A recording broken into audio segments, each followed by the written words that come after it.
زید بن ارقم رضی اللہ عنہ نے بیان کیا کہ میں اپنے چچا سعد بن عبادہ یا عبداللہ بن رواحہ رضی اللہ عنہ کے ساتھ تھا۔ میں نے عبداللہ بن ابی ابن سلول کو کہتے سنا کہ جو لوگ رسول اللہ صلی اللہ علیہ وسلم کے پاس ہیں ان پر خرچ مت کرو تاکہ وہ ان کے پاس سے بھاگ جائیں۔ یہ بھی کہا کہ اگر اب ہم مدینہ لوٹ کر جائیں گے تو عزت والا وہاں سے ذلیلوں کو نکال کر باہر کر دے گا۔ میں نے اس کی یہ بات چچا سے آ کر کہی اور انہوں نے رسول اللہ صلی اللہ علیہ وسلم سے اس کا ذکر کیا۔ حضرت صلی اللہ علیہ وسلم نے عبداللہ بن ابی اور اس کے ساتھیوں کو بلوایا۔ انہوں نے قسم کھا لی کہ ایسی کوئی بات انہوں نے نہیں کہی تھی۔ حضرت صلی اللہ علیہ وسلم نے بھی ان کو سچا جانا اور مجھ کو جھوٹا سمجھا۔ مجھے اس کا اتنا صدمہ پہنچا کہ ایسا کبھی نہیں پہنچا ہوگا۔ پھر میں گھر کے اندر بیٹھ گیا۔ پھر اللہ تعالیٰ نے یہ سورت نازل کی، اذا جاءك المنافقون قالوا نشهد انك لرسول الله الى قوله لا تنفقوا على من عند الرسول الله اور آیت ليخرجن الاعز منها الاذل۔ تو حضرت صلی اللہ علیہ وسلم نے مجھے بلوایا اور میرے سامنے اس سورت کی تلاوت کی۔ پھر فرمایا، اللہ نے تمہارے بیان کو سچا کر دیا ہے۔ صحیح بخاری حدیث نمبر 4901۔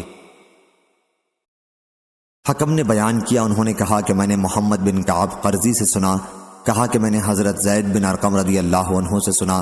انہوں نے بیان کیا کہ جب عبداللہ بن ابی ابن سلول نے کہا کہ جو لوگ رسول اللہ صلی اللہ علیہ وسلم کے پاس ہیں ان پر خرچ نہ کرو، یہ بھی کہا کہ اب اگر ہم مدینہ واپس گئے تو ہم میں سے عزت والا ذلیلوں کو نکال باہر کرے گا، تو میں نے یہ خبر نبی کریم صلی اللہ علیہ وسلم تک پہنچائی۔ اس پر کفار نے مجھے ملامت کی اور عبداللہ بن ابی نے قسم کھا لی کہ اس نے یہ بات نہیں کہی تھی۔ پھر میں گھر واپس آ گیا اور سو گیا۔ اس کے بعد مجھے حضرت صلی اللہ علیہ وسلم نے طلب فرمایا اور میں حاضر ہوا تو آپ نے فرمایا، اللہ تعالیٰ نے تمہاری تصدیق میں آیت نازل کر دی ہے، اور یہ آیت اتری ہے، ہم الذین یقولون لا تنفقوا علی من عند رسول اللہ، آخر تک۔ اور ابن ابی زائدہ نے عامش سے بیان کیا، ان سے عمرو نے، ان سے ابن ابی لیلہ نے اور ان سے زید بن ارقم رضی اللہ عنہ نے نبی کریم صلی اللہ علیہ وسلم سے اسی طرح نقل کیا۔ صحیح بخاری حدیث نمبر 4902۔ ابو اسحاق نے بیان کیا، کہا کہ میں نے حضرت زید بن ارقم رضی اللہ عنہ سے سنا، انہوں نے بیان کیا کہ ہم رسول اللہ صلی اللہ علیہ وسلم کے ساتھ ایک سفر غزوہ تبوک یا بنی المصطلق میں تھے، جس میں لوگوں پر بڑے تنگ اوقات آئے تھے۔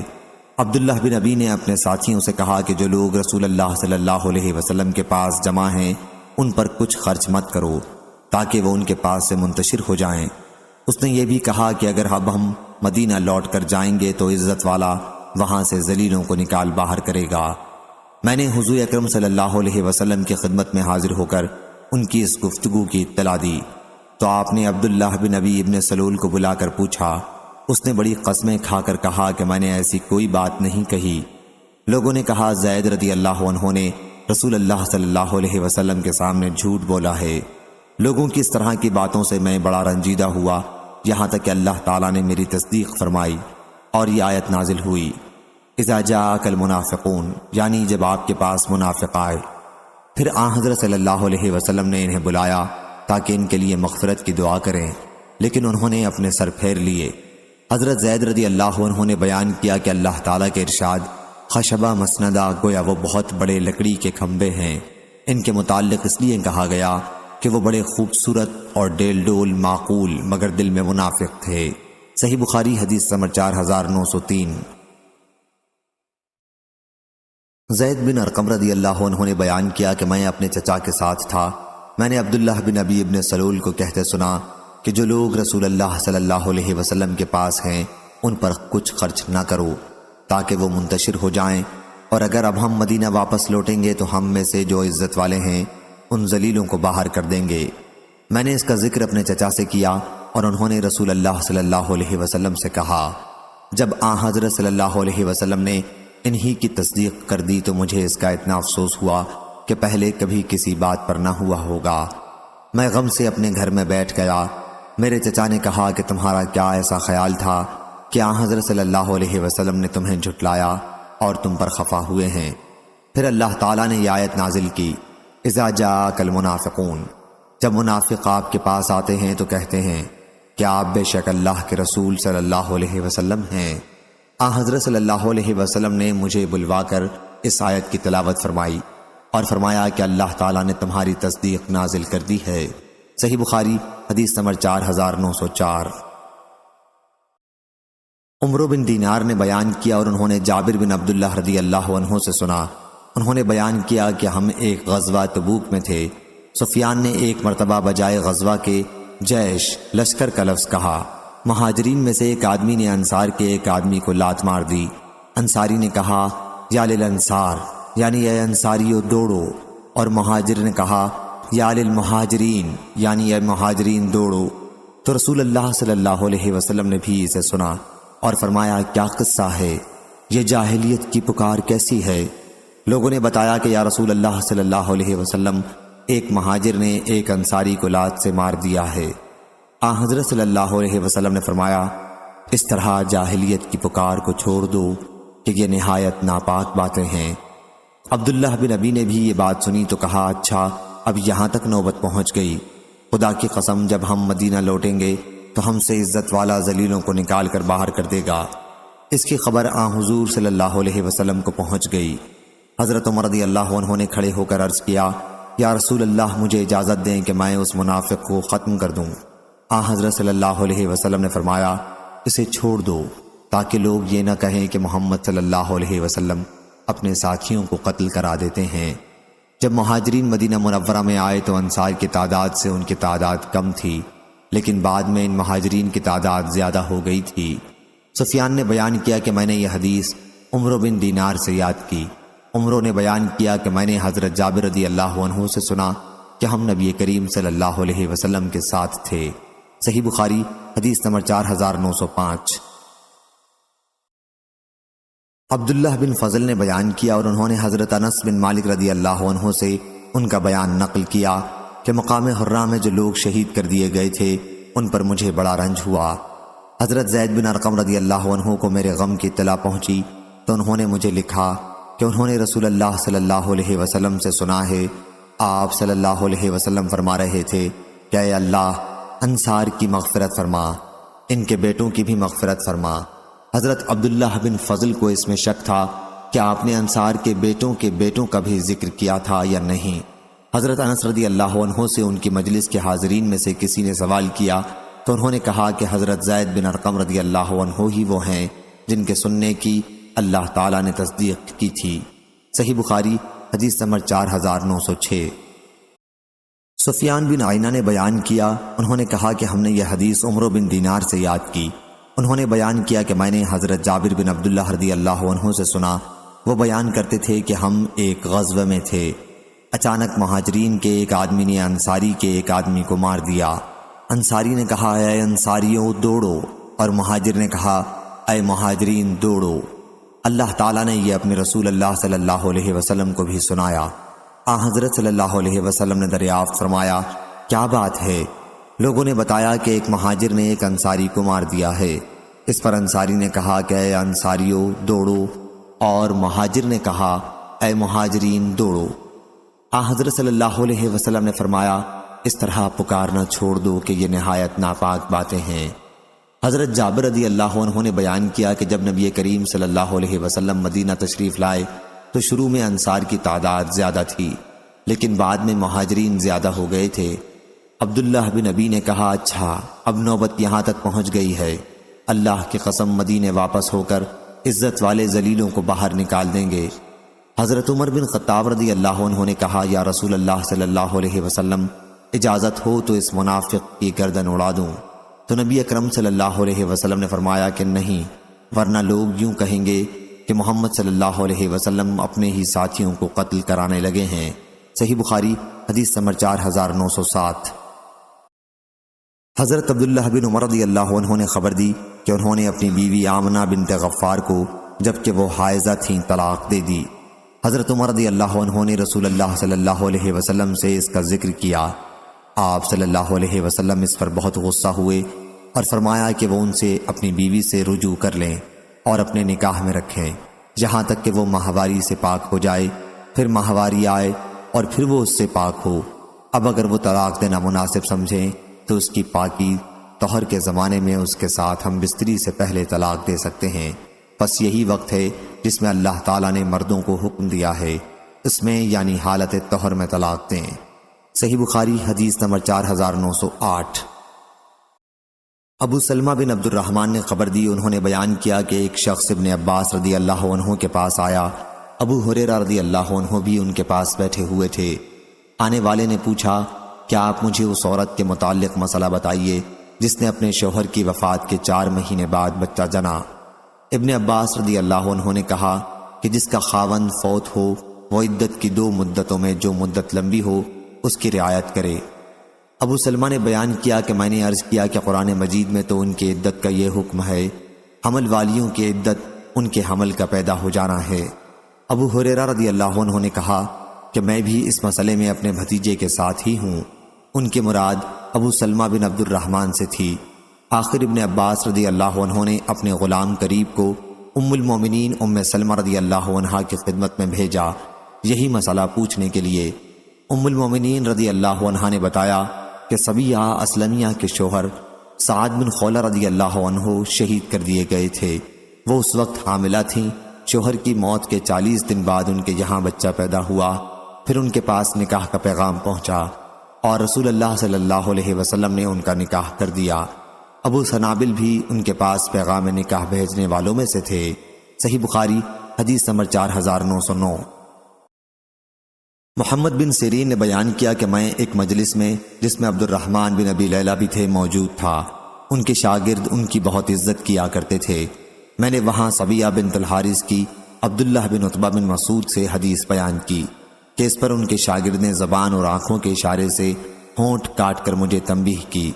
محمد بن سیرین نے بیان کیا کہ میں سمجھ گیا اور کہا کہ عبداللہ بن عتبہ کوفہ میں ابھی زندہ موجود ہیں، اگر میں ان کی طرف بھی جھوٹ نسب کرتا ہوں تو بڑی جرت کی بات ہوگی۔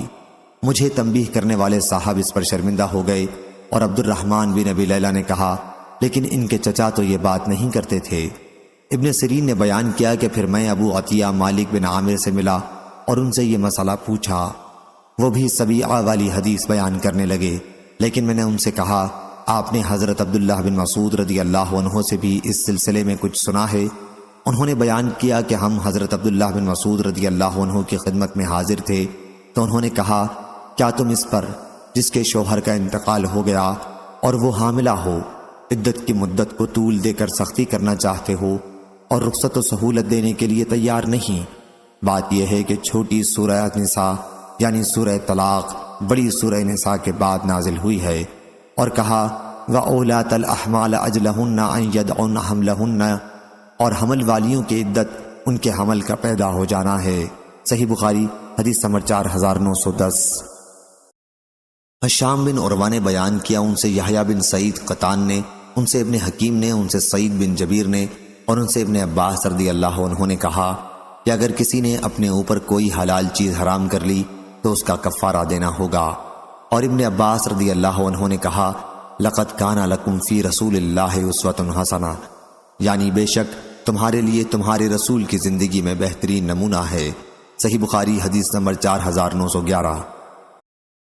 ہشام بن یوسف نے خبر دی، انہیں ابن جریج نے، انہیں عطا نے، انہیں عبید بن عمیر نے اور ان سے عائشہ رضی اللہ عنہا نے بیان کیا کہ رسول اللہ صلی اللہ علیہ وسلم زینب بنت حجش رضی اللہ عنہا کے گھر میں شہد پیتے اور وہاں ٹھہرتے تھے۔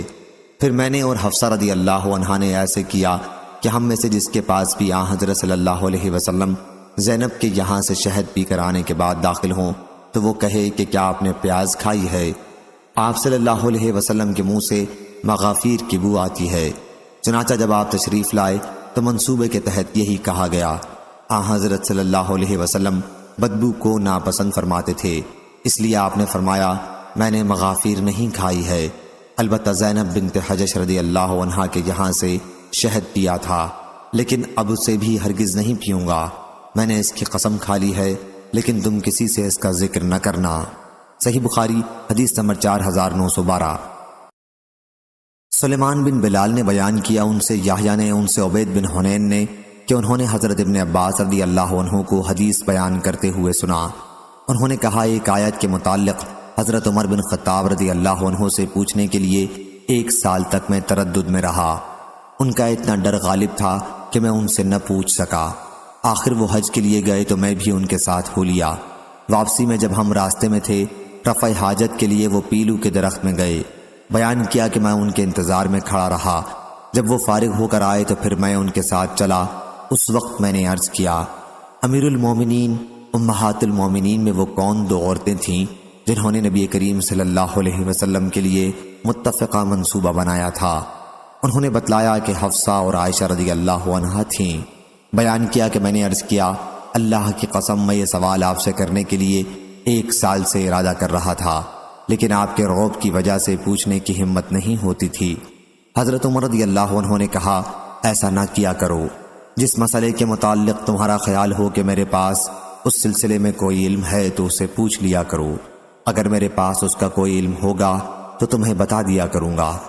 بیان کیا کہ حضرت عمر رضی اللہ عنہ نے کہا، اللہ کی قسم، جاہلیت میں ہماری نظر میں عورتوں کی کوئی عزت نہ تھی، یہاں تک کہ اللہ تعالیٰ نے ان کے بارے میں وہ احکام نازل کیے جو نازل کرنے تھے، اور ان کے حقوق مقرر کیے جو مقرر کرنے تھے۔ بتلایا کہ ایک دن میں سوچ رہا تھا کہ میری بیوی نے مجھ سے کہا کہ بہتر ہے اگر تم اس معاملے کو فلاں فلاں طرح کرو۔ میں نے کہا، تمہارا اس میں کیا کام؟ معاملہ مجھ سے متعلق ہے، تم اس میں دخل دینے والی کون ہوتی ہو؟ میری بیوی نے اس پر کہا، خطاب کے بیٹے، تمہارے اس طرز عمل پر حیرت ہے، تم اپنی باتوں کا جواب برداشت نہیں کر سکتے۔ تمہاری لڑکی حفصہ رضی اللہ عنہا تو رسول اللہ صلی اللہ علیہ وسلم کو بھی جواب دے دیتی ہیں۔ ایک دن تو اس نے حضرت صلی اللہ علیہ وسلم پر غصہ بھی کر دیا تھا۔ یہ سن کر حضرت عمر رضی اللہ عنہ کھڑے ہو گئے اور اپنی چادر اوڑھ کر حضرت حفصہ رضی اللہ عنہا کے گھر پہنچے اور فرمایا، بیٹی، کیا تم رسول اللہ صلی اللہ علیہ وسلم کی باتوں کا جواب دے دیتی ہو؟ یہاں تک کہ ایک دن تم نے حضرت صلی اللہ علیہ وسلم کو دن بھر ناراض بھی رکھا ہے۔ حضرت حفصہ رضی اللہ عنہا نے عرض کیا، ہاں، اللہ کی قسم، ہم حضور صلی اللہ علیہ وسلم کو کبھی جواب دے دیتے ہیں۔ حضرت عمر رضی اللہ عنہ نے کہا، میں نے کہا، جان لو میں تمہیں اللہ کی سزا اور اس کے رسول کی سزا ناراضگی سے ڈراتا ہوں۔ بیٹی، اس عورت کی وجہ سے دھوکے میں نہ آ جانا جس نے حضور اکرم صلی اللہ علیہ وسلم کی محبت حاصل کر لی ہے۔ ان کا اشارہ حضرت عائشہ رضی اللہ عنہا کی طرف تھا۔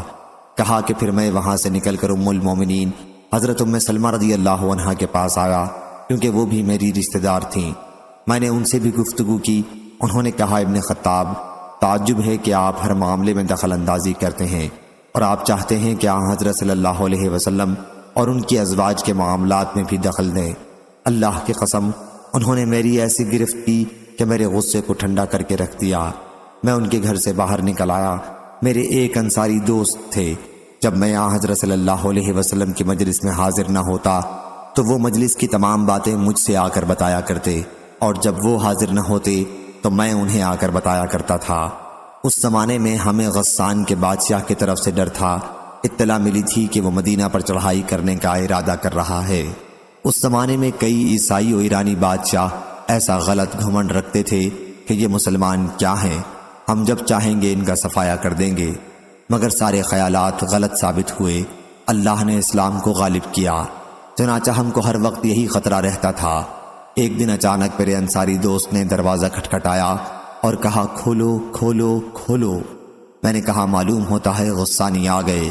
انہوں نے کہا، بلکہ اس سے بھی زیادہ اہم معاملہ پیش آ گیا ہے، وہ یہ کہ رسول کریم صلی اللہ علیہ وسلم نے اپنی بیویوں سے علیحدگی اختیار کر لی ہے۔ میں نے کہا، حفصہ اور عائشہ رضی اللہ عنہا کی ناک غبار آلود ہو۔ چنانچہ میں نے اپنا کپڑا پہنا اور باہر نکل آیا۔ میں جب پہنچا تو حضور اکرم صلی اللہ علیہ وسلم اپنے بالا خانہ میں تشریف رکھتے تھے، جس پر سیڑھی سے چڑھا جاتا تھا۔ حضرت صلی اللہ علیہ وسلم کا ایک حبشی غلام رباح سیڑھی کے سرے پر موجود تھا۔ میں نے کہا، حضرت صلی اللہ علیہ وسلم سے عرض کرو کہ عمر بن خطاب رضی اللہ عنہ آیا ہے اور اندر آنے کی اجازت چاہتا ہے۔ میں نے حضرت صلی اللہ علیہ وسلم کی خدمت میں پہنچ کر سارا واقعہ سنایا۔ جب میں حضرت ام سلمہ رضی اللہ عنہا کی گفتگو پر پہنچا تو آپ کو ہنسی آ گئی۔ اس وقت حضرت صلی اللہ علیہ وسلم کھجور کی ایک چٹائی پر تشریف رکھتے تھے۔ آپ کے جسم مبارک اور اس چٹائی کے درمیان کوئی اور چیز نہیں تھی۔ آپ کے سر کے نیچے ایک چمڑے کا تکیہ تھا جس میں کھجور کی چھال بھری ہوئی تھی۔ پاؤں کی طرف کیکر کے پتوں کا ڈھیر تھا اور سر کی طرف مشکیزہ لٹک رہا تھا۔ میں نے چٹائی کے نشانات آپ کے پہلو پر دیکھے تو رو پڑا۔ آپ صلی اللہ علیہ وسلم نے فرمایا، کس بات پر رونے لگے ہو؟ میں نے عرض کیا، یا رسول اللہ صلی اللہ علیہ وسلم، قیصر و کسریٰ کو دنیا کا ہر طرح کا آرام حاصل رہا ہے، آپ اللہ کے رسول ہیں، آپ پھر ایسی تنگ زندگی گزارتے ہیں۔ حضرت صلی اللہ علیہ وسلم نے فرمایا، کیا تم اس پر خوش نہیں ہو کہ ان کے حصے میں دنیا ہے اور ہمارے حصے میں آخرت ہے؟ صحیح بخاری حدیث نمبر 4913۔ یحییٰ بن سعید انصاری نے بیان کیا، کہا میں نے عبید بن حنین سے سنا، انہوں نے بیان کیا کہ میں نے حضرت ابن عباس رضی اللہ عنہ سے سنا، وہ بیان کرتے تھے کہ میں نے حضرت عمر رضی اللہ عنہ سے ایک بات پوچھنے کا ارادہ کیا اور عرض کیا، یا امیر المومنین، وہ کون دو عورتیں تھیں جنہوں نے رسول اللہ صلی اللہ علیہ وسلم کو ستانے کے لیے منصوبہ بنایا تھا؟ ابھی میں نے اپنی بات پوری بھی نہیں کی تھی، انہوں نے کہا وہ عائشہ اور حفصہ رضی اللہ عنہا تھیں۔ صحیح بخاری حدیث نمبر 4914۔ یحییٰ بن سعید انصاری نے بیان کیا، کہا کہ میں نے عبید بن حنین سے سنا، وہ بیان کرتے تھے کہ میں نے حضرت ابن عباس رضی اللہ عنہ سے سنا، انہوں نے بیان کیا کہ میں نے حضرت عمر رضی اللہ عنہ سے ان دو عورتوں کے متعلق سوال کرنا چاہا جنہوں نے رسول اللہ صلی اللہ علیہ وسلم کے اوپر زور کیا تھا۔ ایک سال میں اسی فکر میں رہا اور مجھے کوئی موقع نہیں ملتا تھا۔ آخر ان کے ساتھ حج کے لیے نکلا۔ واپسی میں جب ہم مقام زہران میں تھے تو حضرت عمر رضی اللہ عنہ رفع حاجت کے لیے گئے، پھر کہا کہ میرے لیے وضو کا پانی لاؤ۔ میں ایک برتن میں پانی لایا اور ان کو وضو کرانے لگا۔ اس وقت مجھ کو موقع ملا، میں نے عرض کیا، امیر المومنین، وہ عورتیں کون تھیں جنہوں نے نبی کریم صلی اللہ علیہ وسلم کے مقابل ایسا کیا تھا؟ ابھی میں نے اپنی بات پوری نہ کی تھی، انہوں نے کہا کہ وہ عائشہ اور حفصہ رضی اللہ عنہا تھیں۔ صحیح بخاری حدیث نمبر 4915۔ حضرت انس رضی اللہ عنہ نے بیان کیا کہ حضرت عمر رضی اللہ عنہ نے کہا، نبی کریم صلی اللہ علیہ وسلم کی ازواج حضرت صلی اللہ علیہ وسلم کو غیرت دلانے کے لیے جمع ہو گئیں، تو میں نے ان سے کہا، اگر نبی طلاق دے دے تو ان کا پروردگار تمہارے بدلے میں انہیں تم سے بہتر بیویاں دے دے گا۔ چنانچہ یہ آیت نازل ہوئی، عسیٰ ربہ ان طلقکن، آخر تک۔ صحیح بخاری حدیث نمبر 4916۔ عبید اللہ نے بیان کیا، ان سے اسرائیل نے، ان سے ابو حسین نے، ان سے مجاہد نے اور ان سے حضرت ابن عباس رضی اللہ عنہ نے آیت اطلی بعد ذالک زنیم، یعنی وہ ظالم سخت مزاج ہے، اس کے علاوہ حرامی بھی ہے، کے متعلق فرمایا کہ یہ آیت قریش کے ایک شخص کے بارے میں نازل ہوئی تھی۔ اس کی گردن میں ایک نشانی تھی جیسے بکری میں نشانی ہوتی ہے کہ بعض ان میں کا کوئی عضو بڑھا ہوا ہوتا ہے۔ صحیح بخاری حدیث نمبر 4917۔ سفیان نے معبد بن خالد سے بیان کیا، کہا کہ میں نے حارثہ بن وہب خزائی رضی اللہ عنہ سے سنا، انہوں نے بیان کیا کہ میں نے نبی کریم صلی اللہ علیہ وسلم سے سنا، آپ فرما رہے تھے کہ تمہیں بہشتی آدمی کے متعلق نہ بتا دوں، وہ دیکھنے میں کمزور ناتواں ہوتا ہے، لیکن اللہ کے یہاں اس کا مرتبہ یہ ہے کہ اگر کسی بات پر اللہ کی قسم کھا لے تو اللہ اسے ضرور پوری کر دیتا ہے۔ اور کیا میں تمہیں دوزخ والوں کے متعلق نہ بتا دوں؟ ہر بدخو، بھاری جسم والا اور تکبر کرنے والا۔ صحیح بخاری حدیث نمبر 4918۔ ابو سعید خدری رضی اللہ عنہ نے بیان کیا کہ میں نے رسول اللہ صلی اللہ علیہ وسلم سے سنا، آپ فرما رہے تھے کہ ہمارا رب قیامت کے دن اپنی پنڈلی کھولے گا، اس وقت ہر مومن مرد اور ہر مومنہ عورت اس کے لیے سجدے میں گر پڑیں گے، صرف وہ باقی رہ جائیں گے جو دنیا میں دکھاوے اور ناموری کے لیے سجدہ کرتے تھے۔ جب وہ سجدہ کرنا چاہیں گے تو ان کی پیٹھ تختہ ہو جائے گی اور وہ سجدے کے لیے نہ مڑ سکیں گے۔ صحیح بخاری حدیث نمبر 4919۔ حضرت عبداللہ بن عباس رضی اللہ عنہ نے بیان کیا کہ جو بت حضرت موسیٰ علیہ السلام کی قوم میں پوجے جاتے تھے بعد میں وہی عرب میں پوجے جانے لگے۔ ودودو متل جندل میں بنی کلب کا بت تھا، سوا بن حزیل کا، یغوس بن مراد کا اور مراد کی شاخ بن غطیف کا جو وادی اجوف میں قوم سبا کے پاس رہتے تھے۔ یعوق بنی حمدان کا بت تھا، نصر حمیر کا بت تھا جو ذوالقلاع کی آل میں سے تھے۔ یہ پانچوں حضرت نوح علیہ السلام کی قوم کے نیک لوگوں کے نام تھے۔ جب ان کی موت ہو گئی تو شیطان نے ان کے دل میں ڈالا کہ اپنی مجلسوں میں جہاں وہ بیٹھتے تھے ان کے بت قائم کر لیں۔ اور ان بتوں کے نام اپنے نیک لوگوں کے نام پر رکھ لیں۔ چنانچہ ان لوگوں نے ایسا ہی کیا۔ اس وقت ان بتوں کی پوجا نہیں ہوتی تھی، لیکن جب وہ لوگ بھی مر گئے جنہوں نے بت قائم کیے تھے اور علم لوگوں میں نہ رہا تو ان کی پوجا ہونے لگی۔ صحیح بخاری حدیث نمبر 4920۔ حضرت ابن عباس رضی اللہ عنہ نے بیان کیا کہ رسول اللہ صلی اللہ علیہ وسلم نے اپنے صحابہ کے ساتھ سوق عکاظ، مکہ اور طائف کے درمیان ایک میدان جہاں عربوں کا مشہور میلہ لگتا تھا کا قصد کیا۔ اس زمانے میں شیاطین تک آسمان کی خبروں کے چرا لینے میں رکاوٹ پیدا کر دی گئی تھی اور ان پر آسمان سے آگ کے انگارے چھوڑے جاتے تھے۔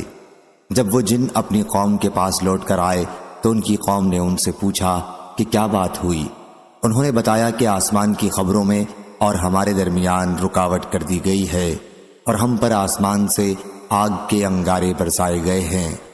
انہوں نے کہا کہ آسمان کی خبروں اور تمہارے درمیان رکاوٹ ہونے کی وجہ یہ ہے کہ کوئی خاص بات پیش آئی ہے، اس لیے ساری زمین پر مشرق و مغرب میں پھیل جاؤ اور تلاش کرو کہ کون سی بات پیش آ گئی ہے۔ چنانچہ شیاطین مشرق و مغرب میں پھیل گئے تاکہ اس بات کا پتہ لگائیں کہ آسمانوں کی خبروں کی ان تک پہنچنے میں رکاوٹ پیدا کی گئی ہے وہ کس بڑے واقعے کی وجہ سے ہے۔ بیان کیا کہ جو شیاطین اس کھوج میں نکلے تھے ان کا ایک گروہ وادی تہامہ کی طرف پیا نکلا۔ یہ جگہ مکہ معظمہ سے ایک دن کے سفر کی راہ پر ہے، جہاں رسول کریم صلی اللہ علیہ وسلم منڈی عکاظ کی طرف جاتے ہوئے کھجور کے ایک باغ کے پاس ٹھہرے ہوئے تھے۔ حضرت صلی اللہ علیہ وسلم اس وقت صحابہ کے ساتھ فجر کی نماز پڑھ رہے تھے۔ جب شیاطین نے قرآن مجید سنا تو یہ اس کو سننے لگ گئے۔ پھر انہوں نے کہا کہ یہی چیز ہے وہ جس کی وجہ سے تمہارے اور آسمان کے خبروں کے درمیان رکاوٹ پیدا ہوئی ہے۔ اس کے بعد وہ اپنی قوم کی طرف لوٹ آئے اور ان سے کہا انا سمعنا قرآن عجبا الآیت، ہم نے ایک عجیب قرآن سنا ہے جو نیکی کی راہ دکھلاتا ہے، سو ہم تو اس پر ایمان لے آئے اور ہم اب اپنے پروردگار کو کسی کا ساجی نہ بنائیں گے۔ اور اللہ تعالیٰ نے اپنے نبی صلی اللہ علیہ وسلم پر یہ آیت نازل کی، قل اوحی الی انہ استمع نفر من الجن، آپ کہیے کہ میرے پاس وحی آئی ہے اس بات کی کہ جنوں کی ایک جماعت نے قرآن مجید سنا، یہی جنوں کا قول حضرت صلی اللہ علیہ وسلم پر نازل ہوا۔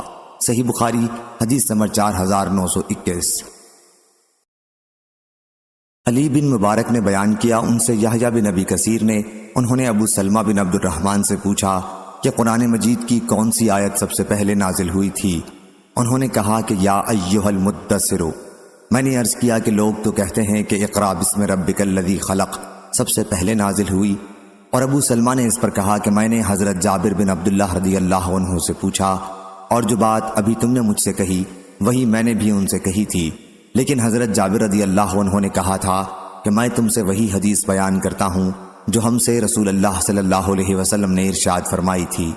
آپ نے فرمایا تھا کہ میں غار حرا میں ایک مدت کے لیے خلوت نشین تھا، جب میں وہ دن پورے کر کے پہاڑی سے اترا تو مجھے آواز دی گئی، میں نے اس آواز پر اپنے دائیں طرف دیکھا لیکن کوئی چیز دکھائی نہیں دی، پھر بائیں طرف دیکھا ادھر بھی کوئی چیز دکھائی نہیں دی، سامنے دیکھا ادھر بھی کوئی چیز نہیں دکھائی دی، پیچھے کی طرف دیکھا اور ادھر بھی کوئی چیز نہیں دکھائی دی۔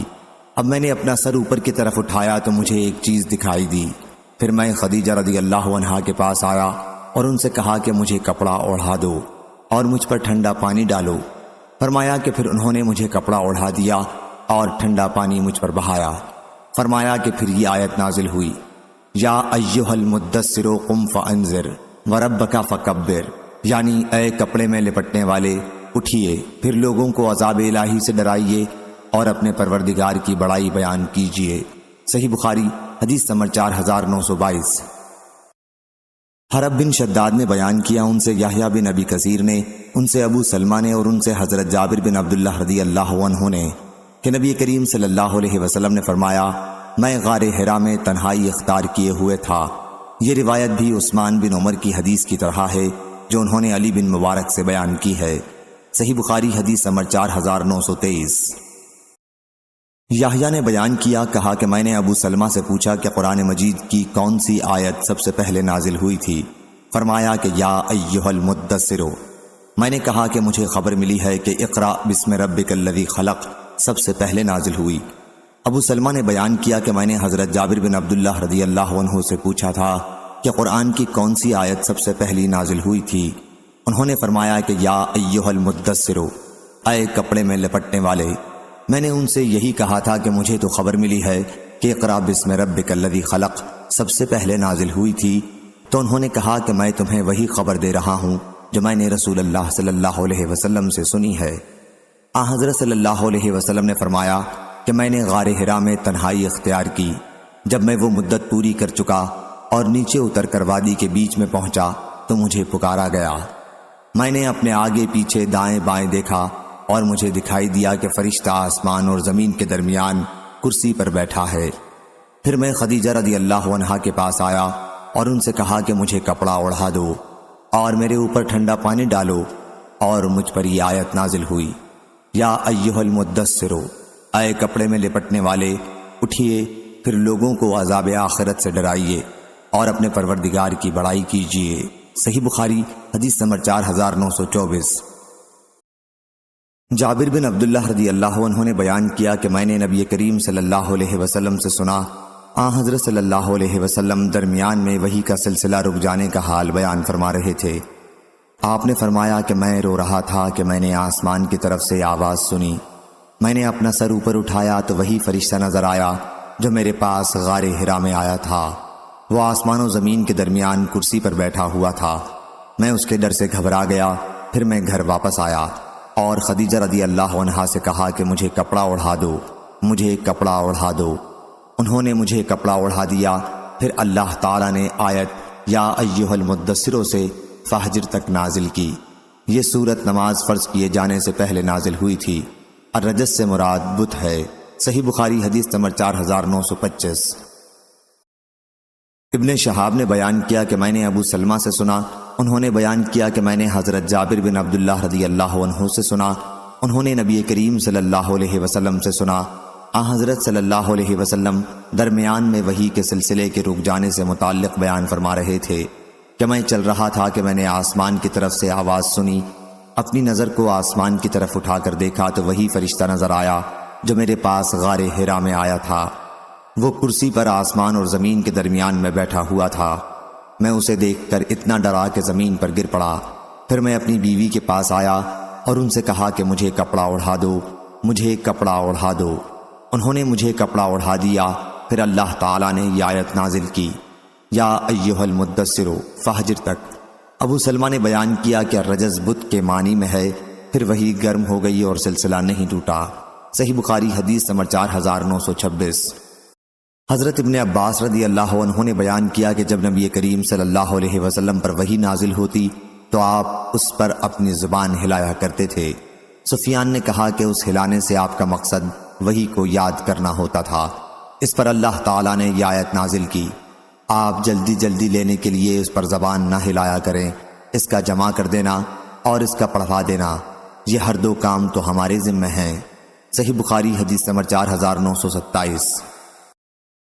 عبید اللہ بن موسیٰ نے بیان کیا، کہا ہم سے اسرائیل نے، ان سے موسیٰ بن ابی عائشہ نے، کہ انہوں نے سعید بن جبیر سے اللہ تعالیٰ کے ارشاد لا تحرک بہ لسانک، یعنی آپ قرآن کو لینے کے لیے زبان نہ ہلایا کریں کے متعلق پوچھا تو انہوں نے بیان کیا کہ حضرت ابن عباس رضی اللہ عنہ نے کہا جب رسول کریم صلی اللہ علیہ وسلم پر وحی نازل ہوتی تو آپ اپنے ہونٹ ہلایا کرتے تھے، اس لیے آپ سے کہا گیا لا تحرک بہ لسانک، یعنی وحی پر اپنی زبان نہ ہلایا کریں، اس کا تمہارے دل میں جما دینا اور اس کا پڑھا دینا ہمارا کام ہے۔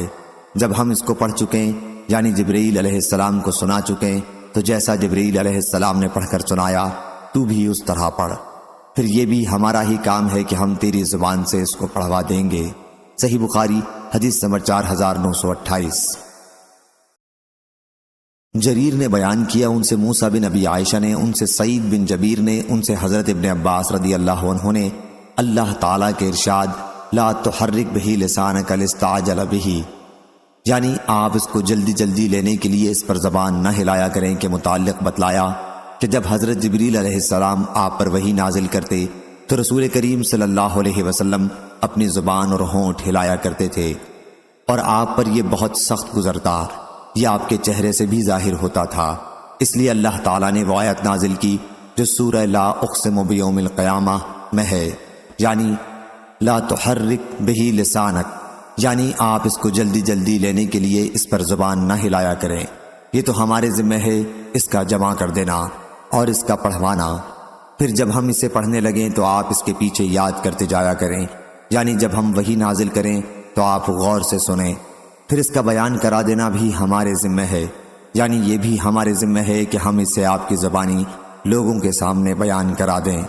بیان کیا کہ چنانچہ اس کے بعد جب جبریل علیہ السلام وحی لے کر آتے تو آن حضرت صلی اللہ علیہ وسلم خاموش ہو جاتے اور جب چلے جاتے تو پڑھتے، جیسا کہ اللہ تعالیٰ نے آپ سے وعدہ کیا تھا۔ آیت اولا لک فاولا میں تحدید یعنی ڈرانا دھمکانا مراد ہے۔ صحیح بخاری حدیث نمبر 4929۔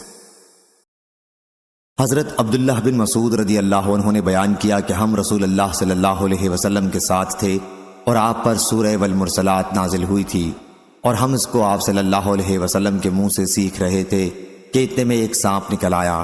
ہم لوگ اس کے مارنے کو بڑھے لیکن وہ بچ نکلا اور اپنے سوراخ میں گھس گیا۔ اس پر آن حضرت صلی اللہ علیہ وسلم نے فرمایا کہ وہ تمہارے شر سے بچ گیا اور تم اس کے شر سے بچ گئے۔ صحیح بخاری حدیث نمبر 4930۔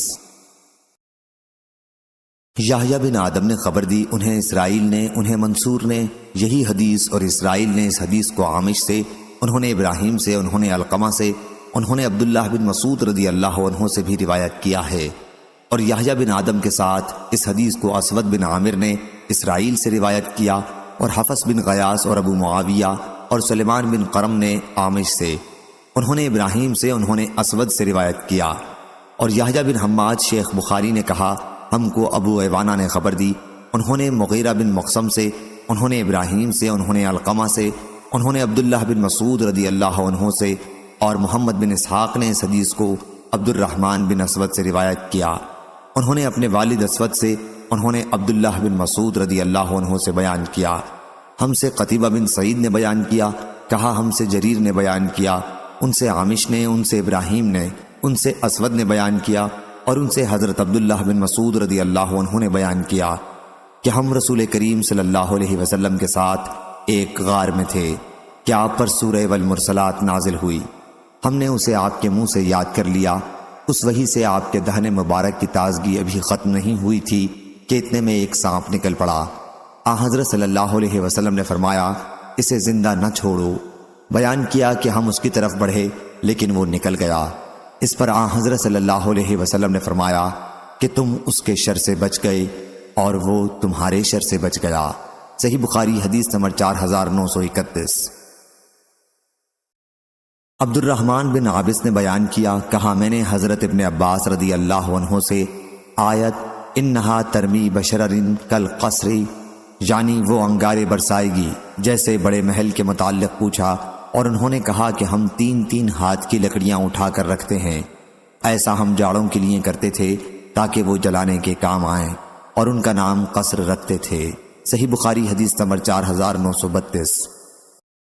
عبد الرحمن بن عابس نے بیان کیا، اور انہوں نے حضرت ابن عباس رضی اللہ عنہ سے سنا آیت ترمی بشررن کالقصر کے متعلق آپ نے فرمایا کہ ہم 3 ہاتھ یا اس سے بھی لمبی لکڑیاں اٹھا کر جاڑوں کے لیے رکھ لیتے تھے، ایسی لکڑیوں کو ہم قصر کہتے تھے۔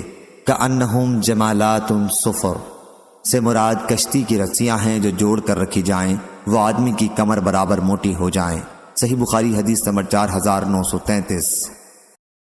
حضرت عبداللہ بن مسعود رضی اللہ عنہ نے بیان کیا کہ ہم نبی کریم صلی اللہ علیہ وسلم کے ساتھ ایک غار میں تھے، کیا حضرت صلی اللہ علیہ وسلم پر سورہ والمرسلات نازل ہوئی۔ پھر آن حضرت صلی اللہ علیہ وسلم نے اس کی تلاوت کی اور میں نے اسے آپ ہی کے منہ سے یاد کر لیا۔ وہی سے آپ کے منہ کی تازگی اس وقت بھی باقی تھی کہ اتنے میں غار کی طرف سانپ لپکا۔ آن حضرت صلی اللہ علیہ وسلم نے فرمایا کہ اسے مار ڈالو۔ ہم اس کی طرف بڑھے لیکن وہ بھاگ گیا۔ آن حضرت صلی اللہ علیہ وسلم نے اس پر فرمایا کہ وہ بھی تمہارے شر سے اس طرح بچ نکلا جیسا کہ تم اس کے شر سے بچ گئے۔ عمر بن حفص نے کہا مجھے یہ حدیث یاد ہے، میں نے اپنے والد سے سنی تھی، انہوں نے اتنا اور بڑھا دیا کہ وہ غار منی میں تھا۔ صحیح بخاری حدیث نمبر 4934۔ حضرت ابو ہریرہ رضی اللہ عنہ نے بیان کیا کہ رسول اللہ صلی اللہ علیہ وسلم نے فرمایا کہ 2 سور پھونکے جانے کے درمیان 40 فاصلہ ہوگا۔ حضرت ابو ہریرہ رضی اللہ عنہ کے شاگردوں نے پوچھا کیا 40 دن مراد ہیں؟ انہوں نے کہا مجھے معلوم نہیں۔ پھر شاگردوں نے پوچھا کیا 40 مہینے مراد ہیں؟ انہوں نے کہا کہ مجھے معلوم نہیں۔ شاگردوں نے پوچھا کیا 40 سال مراد ہیں؟ کہا کہ معلوم نہیں۔ کہا کہ پھر اللہ تعالیٰ آسمان سے پانی برسائے گا جس کی وجہ سے تمام مردے جی اٹھیں گے، جیسے سبزیاں پانی سے اگاتی ہیں۔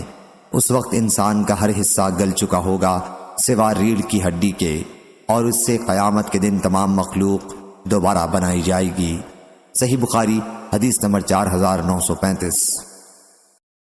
سہل بن سعد رضی اللہ عنہ نے بیان کیا کہ میں نے رسول اللہ صلی اللہ علیہ وسلم کو دیکھا کہ آپ اپنی بیچ کی انگلی اور انگوٹھے کے قریب والی انگلی کے اشارے سے فرما رہے تھے کہ میں ایسے وقت میں مبعوث ہوا ہوں کہ میرے اور قیامت کے دن صرف ان 2 کے برابر فیصلہ ہے۔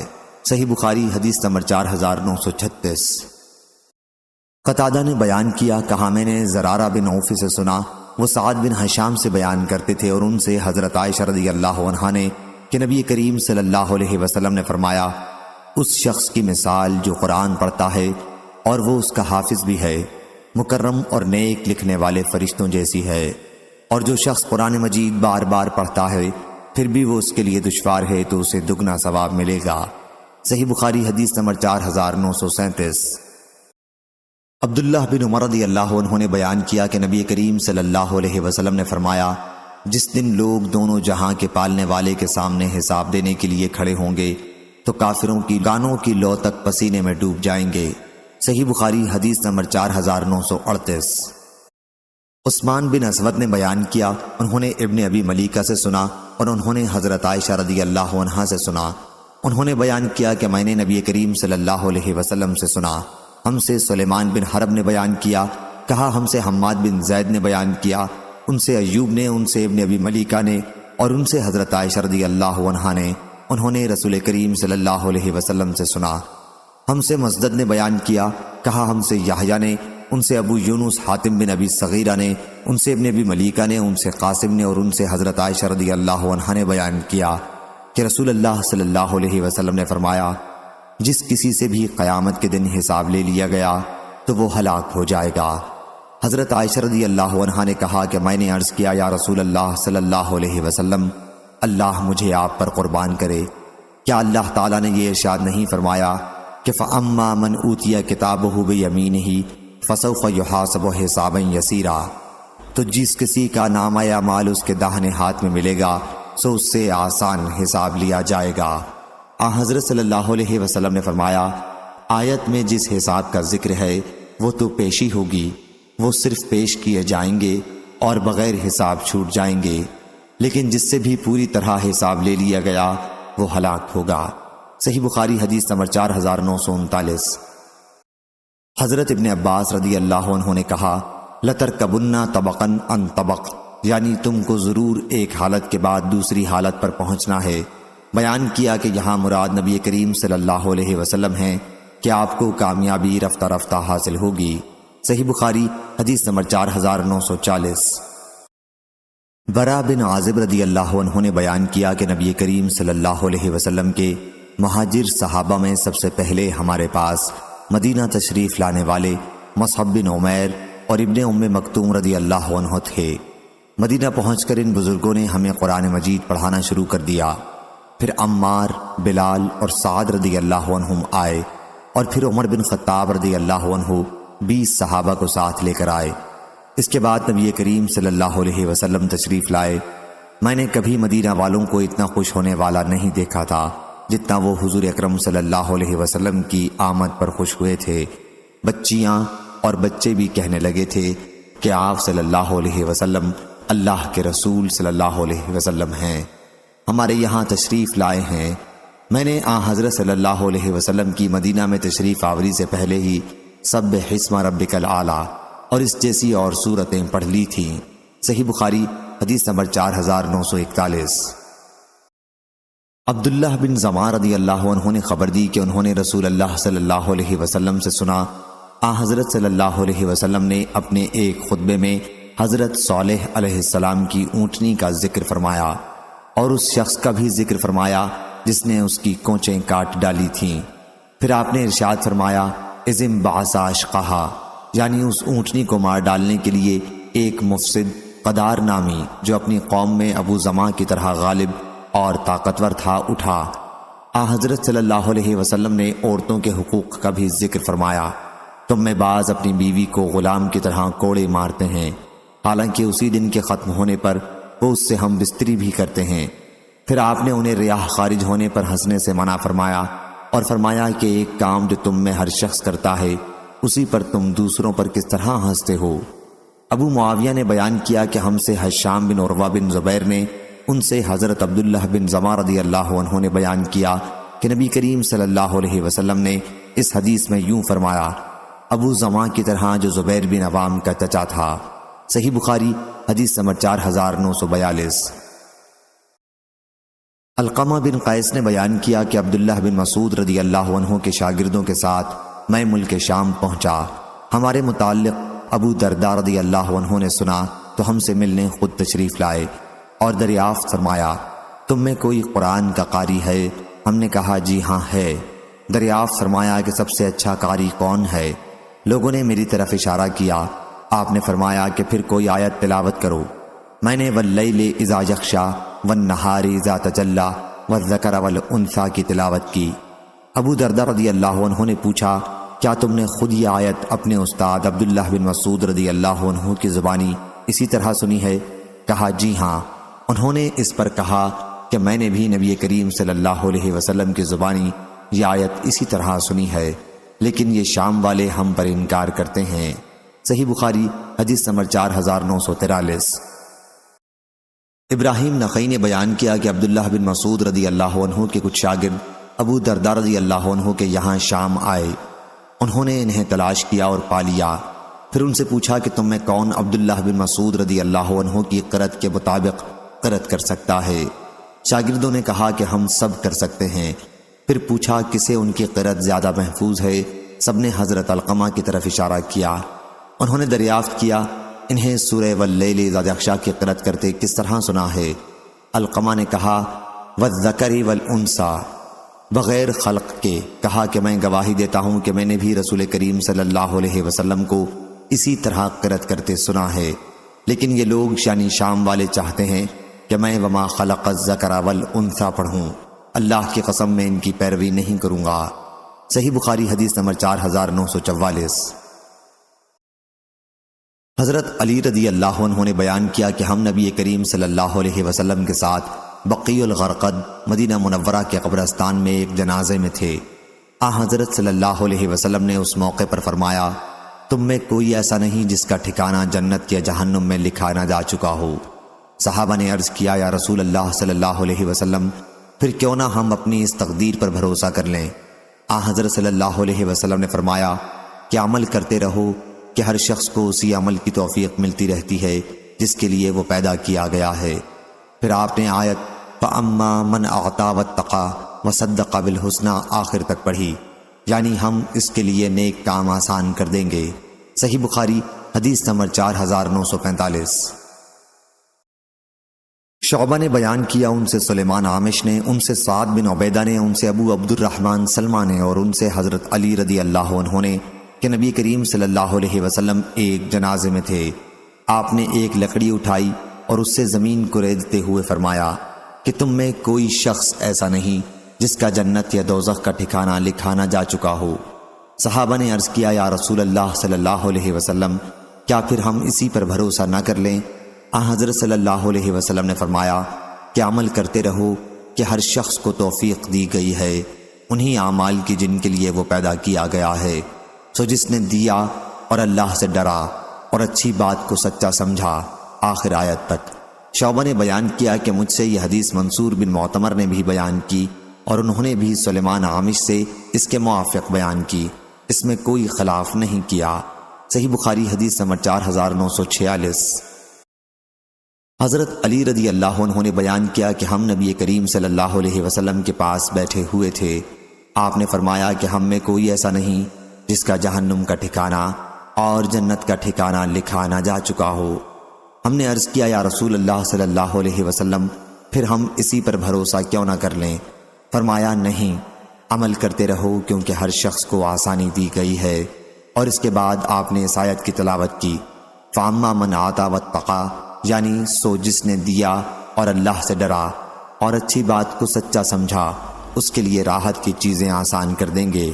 سَنُيَسِّرُهُ لِلْيُسْرَىٰ، صحیح بخاری حدیث نمبر 4947۔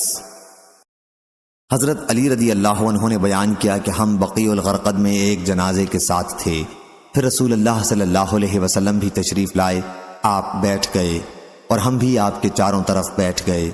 آپ کے ہاتھ میں چھڑی تھی، آپ نے سر جھکا لیا، پھر چھڑی سے زمین کو کریدنے لگے، پھر فرمایا کہ تم میں کوئی شخص ایسا نہیں، کوئی پیدا ہونے والی جان ایسی نہیں جس کا جنت اور جہنم کا ٹھکانہ لکھا نہ جا چکا ہو۔ یہ لکھا جا چکا ہے کہ کون نیک ہے اور کون برا ہے۔ ایک صاحب نے عرض کیا یا رسول اللہ صلی اللہ علیہ وسلم، پھر کیا حرج ہے اگر ہم اپنی اسی تقدیر پر بھروسہ کر لیں اور نیک عمل کرنا چھوڑ دیں؟ جو ہم میں نیک ہوگا وہ نیکیوں کے ساتھ جا ملے گا، اور جو برا ہوگا اس سے بروں کے سے اعمال ہو جائیں گے۔ حضرت صلی اللہ علیہ وسلم نے فرمایا کہ جو لوگ نیک ہوتے ہیں انہیں نیکوں ہی کے عمل کی توفیق حاصل ہوتی ہے، اور جو برے ہوتے ہیں انہیں بروں ہی جیسے عمل کرنے کی توفیق ہوتی ہے۔ پھر آپ نے اس آیت کی تلاوت کی، فَأَمَّا مَنْ آتَى وَاتَّقَى، یعنی سو جس نے دیا اور اللہ سے ڈرا اور اچھی بات کو سچا سمجھا، سو ہم اس کے لیے نیک کاموں کو آسان کر دیں گے۔ صحیح بخاری حدیث نمبر 4948۔ عامش نے بیان کیا، کہا کہ میں نے سعد بن عبیدہ سے سنا، ان سے ابو عبد الرحمن سلمہ بیان کرتے تھے کہ حضرت علی رضی اللہ عنہ نے بیان کیا کہ نبی کریم صلی اللہ علیہ وسلم ایک جنازے میں تشریف رکھتے تھے، پھر آپ نے ایک چیز لی اور اس سے زمین کو ریدنے لگے اور فرمایا، تم میں سے کوئی شخص ایسا نہیں جس کا جہنم کا ٹھکانہ یا جنت کا ٹھکانہ لکھا نہ جا چکا ہو۔ صحابہ نے عرض کیا کہ یا رسول اللہ صلی اللہ علیہ وسلم، تو پھر ہم کیوں نہ اپنی تقدیر پر بھروسہ کر لیں اور نیک عمل کرنا چھوڑ دیں؟ حضرت صلی اللہ علیہ وسلم نے فرمایا کہ نیک عمل کرو، ہر شخص کو ان اعمال کی توفیق دی جاتی ہے جن کے لیے وہ پیدا کیا گیا ہے۔ جو شخص نیک ہوگا اسے نیکوں کے عمل کی توفیق ملی ہوتی ہے، اور جو بدبخت ہوتا ہے اسے بدبختوں کے عمل کی توفیق ملتی ہے۔ پھر آپ نے آیت فَأَمَّا مَنْ آتَى وَاتَّقَى آخر تک پڑھی، یعنی سو جس نے دیا اور اللہ سے ڈرا اور اچھی بات کو سچا سمجھا، سو ہم اس کے لیے نیک عملوں کو آسان کر دیں گے۔ صحیح بخاری حدیث نمبر 4949۔ اسود بن قیس نے بیان کیا، کہا میں نے جندب بن سفیان رضی اللہ عنہ سے سنا، انہوں نے بیان کیا کہ رسول اللہ صلی اللہ علیہ وسلم بیمار پڑ گئے اور 2 یا 3 راتوں کو تہجد کے لیے نہیں اٹھ سکے۔ پھر ایک عورت، ابو لہب کی عورت اور آئی اور کہنے لگی، اے محمد، میرا خیال ہے کہ تمہارے شیطان نے تمہیں چھوڑ دیا ہے، 2 یا 3 راتوں سے دیکھ رہی ہوں کہ تمہارے پاس وہ نہیں آیا۔ اس پر اللہ تعالیٰ نے یہ آیت نازل کی، وَالضُّحَىٰ آخر تک، یعنی قسم ہے دن کی روشنی کی اور رات کی، جب وہ قرار پکڑے کہ آپ کے پروردگار نے نہ آپ کو چھوڑا ہے اور نہ آپ سے بیزار ہوا ہے۔ صحیح بخاری حدیث نمبر 4950۔ اسود بن قیس نے بیان کیا کہ میں نے جندب بجلی رضی اللہ عنہ سے سنا کہ ایک عورت ام المومنین خدیجہ رضی اللہ عنہا نے کہا کہ یا رسول اللہ صلی اللہ علیہ وسلم، میں دیکھتی ہوں کہ آپ کے دوست جبرائیل علیہ السلام آپ کے پاس آنے میں دیر کرتے ہیں۔ اس پر آیت نازل ہوئی، ما ودعک ربک وما قلی، یعنی آپ کے پروردگار نے نہ آپ کو چھوڑا ہے اور نہ آپ سے وہ بیزار ہوا ہے۔ صحیح بخاری حدیث نمبر 4951۔ عدی بن ثابت نے خبر دی، انہوں نے کہا کہ میں نے حضرت برا بن عازب رضی اللہ عنہ سے سنا کہ نبی کریم صلی اللہ علیہ وسلم ایک سفر میں تھے اور عشاء کی ایک رکعت میں آپ نے سورہ والتین کی تلاوت فرمائی تھی۔ تقویم کے معنی پیدائش، بناوٹ کے ہیں۔ صحیح بخاری حدیث نمبر 4952۔ لیث بن سعد نے بیان کیا، ان سے عقیل نے، ان سے ابن شہاب نے۔ دوسری سند حضرت امام بخاری نے کہا، اور مجھ سے سعید بن مروان نے بیان کیا، اور ان سے محمد بن عبدالعزیز بن ابی رزمہ نے، انہیں ابو صالح سلمویہ نے خبر دی، کہا کہ مجھ سے عبداللہ نے بیان کیا، ان سے یونس بن یزید نے بیان کیا، کہا کہ مجھے ابن شہاب نے خبر دی، انہیں عروہ بن زبیر نے خبر دی، اور ان سے نبی کریم صلی اللہ علیہ وسلم کی پاک بیوی عائشہ رضی اللہ عنہا نے بیان کیا کہ رسول اللہ صلی اللہ علیہ وسلم کو نبوت سے پہلے سچے خواب دکھائے جاتے تھے۔ چنانچہ اس دور میں آپ صلی اللہ علیہ وسلم جو خواب بھی دیکھ لیتے وہ صبح کی روشنی کی طرح بیداری میں نمودار ہوتا۔ پھر آپ کو تنہائی بھلی لگنے لگی۔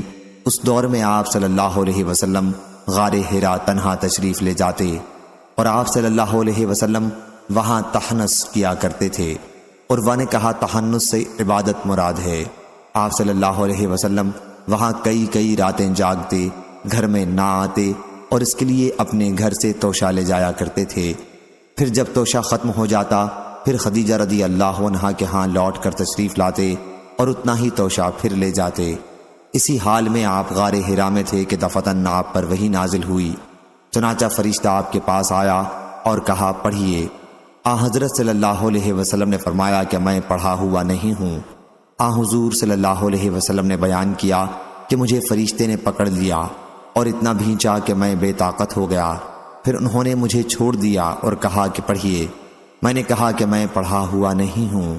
انہوں نے پھر دوسری مرتبہ مجھے پکڑ کر اس طرح بھینچا کہ میں بے طاقت ہو گیا اور چھوڑنے کے بعد کہا کہ پڑھیے۔ میں نے اس مرتبہ بھی یہی کہا کہ میں پڑھا ہوا نہیں ہوں۔ انہوں نے تیسری مرتبہ پھر اسی طرح مجھے پکڑ کر بھینچا کہ میں بے طاقت ہو گیا اور کہا کہ پڑھیے اپنے پروردگار کے نام کے ساتھ جس نے سب کو پیدا کیا، جس نے انسان کو خون کے لوتھڑے سے پیدا کیا ہے۔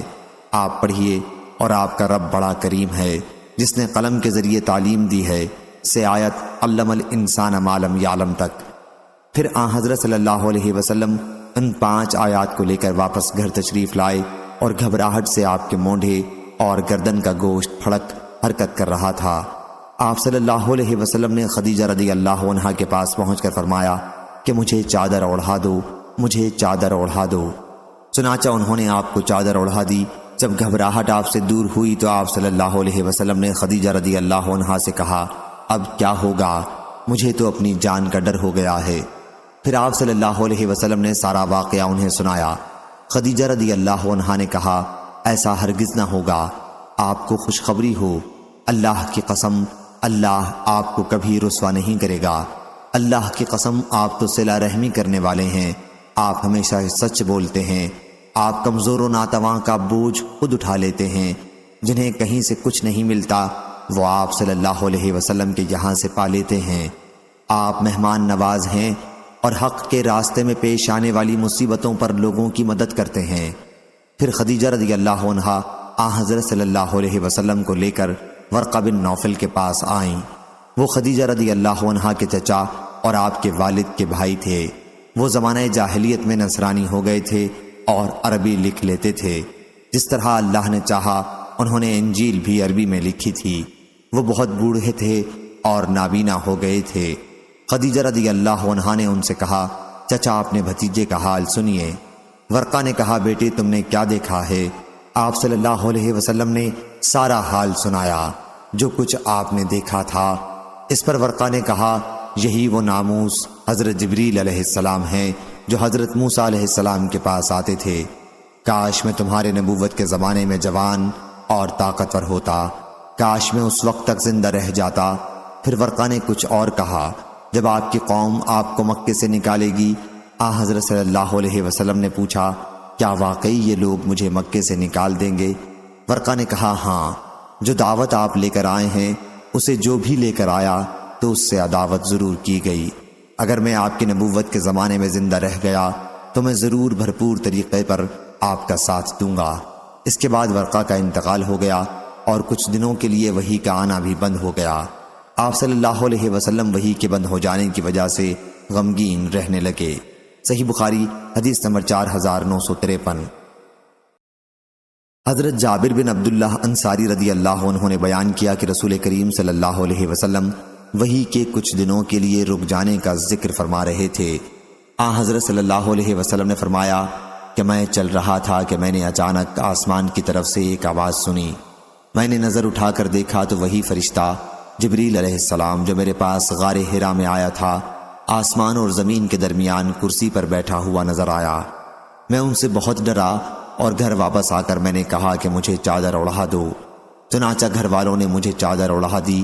پھر اللہ تعالیٰ نے یہ آیت نازل کی، یا ایھا المدثر قم فانذر، اے کپڑے میں لپیٹنے والے اٹھیے، پھر لوگوں کو ڈرائیے اور اپنے پروردگار کی بڑائی بیان کیجیے اور اپنے کپڑوں کو پاک رکھیے۔ ابو سلمہ رضی اللہ عنہ نے کہا کہ الرجز جاہلیت کے بت تھے جن کی وہ پرستش کیا کرتے تھے۔ راوی نے بیان کیا کہ پھر وحی برابر آنے لگی۔ صحیح بخاری حدیث نمبر 4954۔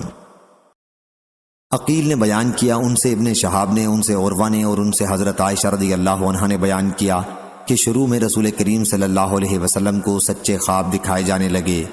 پھر آپ کے پاس فرشتہ آیا اور کہا کہ آپ صلی اللہ علیہ وسلم پڑھیے اپنے پروردگار کے نام کے ساتھ جس نے سب کو پیدا کیا ہے، جس نے انسان کو خون کے لوتھڑے سے پیدا کیا ہے، آپ پڑھا کیجئے اور آپ صلی اللہ علیہ وسلم کا پروردگار بڑا کریم ہے۔ صحیح بخاری حدیث نمبر 4955۔ عروہ نے خبر دی اور انہیں حضرت عائشہ رضی اللہ عنہا نے کہ رسول کریم صلی اللہ علیہ وسلم کی نبوت کی ابتدا سچے خوابوں سے کی گئی، اور کہا کہ آپ صلی اللہ علیہ وسلم پڑھیے اپنے پروردگار کے نام کی مدد سے جس نے سب کو پیدا کیا ہے، جس نے انسان کو خون کے لوتھڑے سے بنایا، آپ پڑھا کیجئے اور آپ کا پروردگار بڑا کریم ہے جس نے قلم کو ذریعہ تعلیم بنایا۔ صحیح بخاری حدیث نمبر 4956۔ ابن شہاب نے بیان کیا، انہوں نے عروہ سے سنا، ان سے حضرت عائشہ رضی اللہ عنہا نے بیان کیا کہ پھر رسول کریم صلی اللہ علیہ وسلم خدیجہ کے پاس واپس تشریف لائے اور فرمایا کہ مجھے چادر اڑا دو، مجھے چادر اڑا دو۔ پھر آپ نے سارا واقعہ بیان فرمایا۔ صحیح بخاری حدیث نمبر 4957۔ حضرت ابن عباس رضی اللہ عنہ نے بیان کیا، ابو جہل نے کہا تھا کہ اگر میں نے محمد صلی اللہ علیہ وسلم کو کعبے کے پاس نماز پڑھتے دیکھ لیا تو میں اس کی گردن کچل دوں گا۔ حضور صلی اللہ علیہ وسلم کو جب یہ بات پہنچی تو آپ صلی اللہ علیہ وسلم نے فرمایا کہ اگر اس نے ایسا کیا ہوتا تو اسے فرشتے پکڑ لیتے۔ عبد الرزاق کے ساتھ اس حدیث کو عمر بن خالد نے روایت کیا ہے، ان سے عبید اللہ نے، ان سے عبد الکریم نے بیان کیا۔ صحیح بخاری حدیث نمبر 4958۔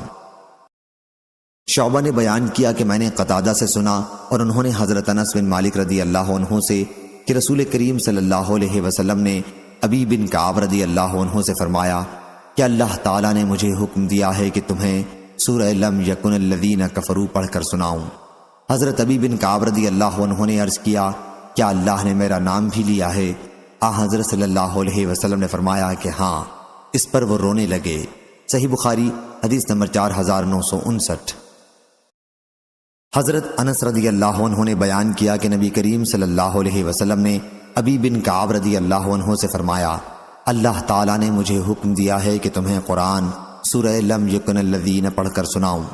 حضرت ابی بن کعب رضی اللہ عنہ نے عرض کیا، کیا آپ سے اللہ تعالیٰ نے میرا نام بھی لیا ہے؟ آپ نے فرمایا کہ ہاں، اللہ تعالیٰ نے تمہارا نام بھی مجھ سے لیا ہے۔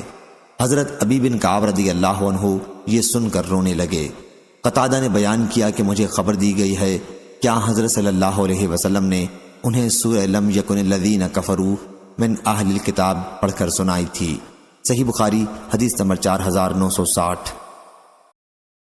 روح نے بیان کیا، کہا ہم سے سعید بن ابی عروبہ نے، ان سے قتادہ نے اور ان سے انس بن مالک رضی اللہ عنہ نے کہ نبی کریم صلی اللہ علیہ وسلم نے ابی بن کعب رضی اللہ عنہ سے فرمایا، اللہ تعالیٰ نے مجھے حکم دیا ہے کہ تمہیں قرآن کی سورہ لم یکن پڑھ کر سناؤں۔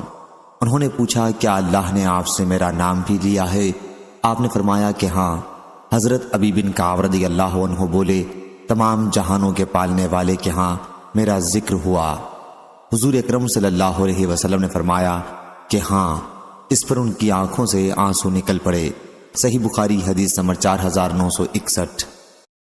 امام مالک نے بیان کیا، ان سے زید بن اسلم نے، ان سے ابو صالح سمان نے اور ان سے حضرت ابو ہریرہ رضی اللہ عنہ نے کہ رسول کریم صلی اللہ علیہ وسلم نے فرمایا، گھوڑا 3 طرح کے لوگ 3 قسم کے پالتے ہیں۔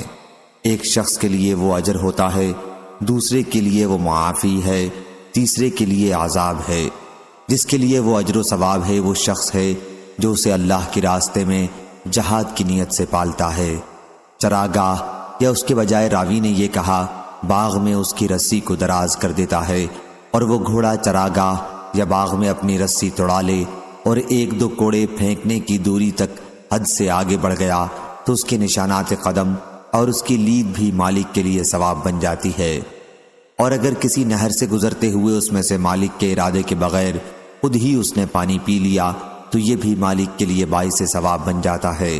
دوسرا شخص جس کے لیے اس کا گھوڑا باعث معافی پردہ بنتا ہے یہ وہ شخص ہے جس نے لوگوں سے بے پرواہ رہنے اور لوگوں کے سامنے سوال کرنے سے بچنے کے لیے اسے پالا، اور اس گھوڑے کی گردن پر جو اللہ تعالیٰ کا حق ہے اور اس کی پیٹھ کا جو حق ہے اسے بھی وہ ادا کرتا رہتا ہے، تو گھوڑا اس کے لیے باعث معافی پردہ بن جاتا ہے۔ اور جو شخص گھوڑا اپنے دروازے پر فخر اور دکھاوے اور اسلام دشمنی کی غرض سے باندھتا ہے وہ اس کے لیے وبال ہے۔ حضور اکرم صلی اللہ علیہ وسلم گدھوں کے متعلق پوچھا گیا تو آپ نے فرمایا کہ اللہ تعالیٰ نے اس کے متعلق مجھ پر کوئی خاص آیت سوائے اس اکیلی عام اور جامع آیت کے نازل نہیں کی، فَمَن يَعْمَلْ مِثْقَالَ ذَرَّةٍ خَيْرًا يَرَهُ، یعنی جو کوئی ذرہ بھر برائی کرے گا وہ اسے بھی دیکھ لے گا۔ صحیح بخاری حدیث نمبر 4962۔ امام مالک رحمہ اللہ نے خبر دی، انہیں زید بن اسلم نے، انہیں ابو صالح نے اور انہیں حضرت ابو ہریرہ رضی اللہ عنہ نے کہ رسول کریم صلی اللہ علیہ وسلم سے گدھوں کے متعلق پوچھا گیا تو آپ نے فرمایا کہ اس اکیلی عام آیت کے سوا مجھ پر اس کے بارے میں اور کوئی خاص حکم نازل نہیں ہوا ہے، یعنی سو جو کوئی ذرہ برابر نیکی کرے گا وہ اسے بھی دیکھ لے گا۔ صحیح بخاری حدیث نمبر 4963۔ قتادہ نے بیان کیا، ان سے انس بن مالک رضی اللہ عنہ نے بیان کیا کہ جب نبی کریم صلی اللہ علیہ وسلم کو معراج ہوئی تو آن حضرت صلی اللہ علیہ وسلم نے فرمایا کہ میں ایک نہر کے کنارے پر پہنچا جس کے دونوں کناروں پر خولدار موتیوں کے ڈیرے لگے ہوئے تھے۔ میں نے پوچھا اے جبریل یہ نہر کیسی ہے؟ انہوں نے بتایا کہ یہ حوض کوثر ہے جو اللہ نے آپ کو دیا ہے۔ صحیح بخاری حدیث نمبر 4964۔ ابو اسحاق نے بیان کیا، ان سے ابو عبیدہ نے کہ میں نے حضرت عائشہ رضی اللہ عنہا سے اللہ تعالیٰ کے ارشاد انا اعطیناک الکوثر، یعنی میں نے آپ کو کوثر عطا کیا ہے کے متعلق پوچھا تو انہوں نے بتلایا کہ یہ کوثر ایک نہر ہے جو تمہارے نبی صلی اللہ علیہ وسلم کو بخشی گئی ہے۔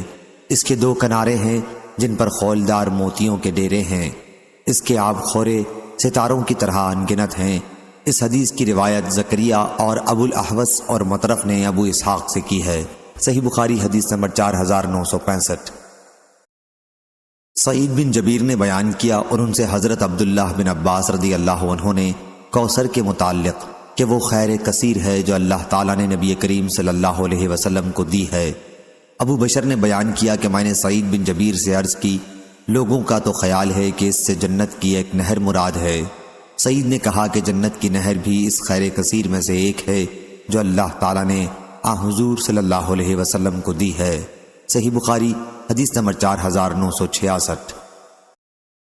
ابو الاحوص نے بیان کیا، ان سے عامش نے، ان سے ابو الدحا نے، ان سے مسروق نے اور ان سے حضرت عائشہ رضی اللہ عنہا نے بیان کیا کہ آیت اذا جاء نصر اللہ، یعنی جب اللہ کی مدد اور فتح آ پہنچی، جب سے نازل ہوئی تھی تو رسول کریم صلی اللہ علیہ وسلم نے کوئی نماز ایسی نہیں پڑھی جس میں آپ یہ دعا نہ کرتے ہوں، سبحانک اللہم ربنا و بحمدک اللہم اغفر لی، یعنی پاک ہے تیری ذات اے اللہ، اے ہمارے رب، اور تیرے ہی لیے تعریف ہے، اے اللہ میری مغفرت فرما دے۔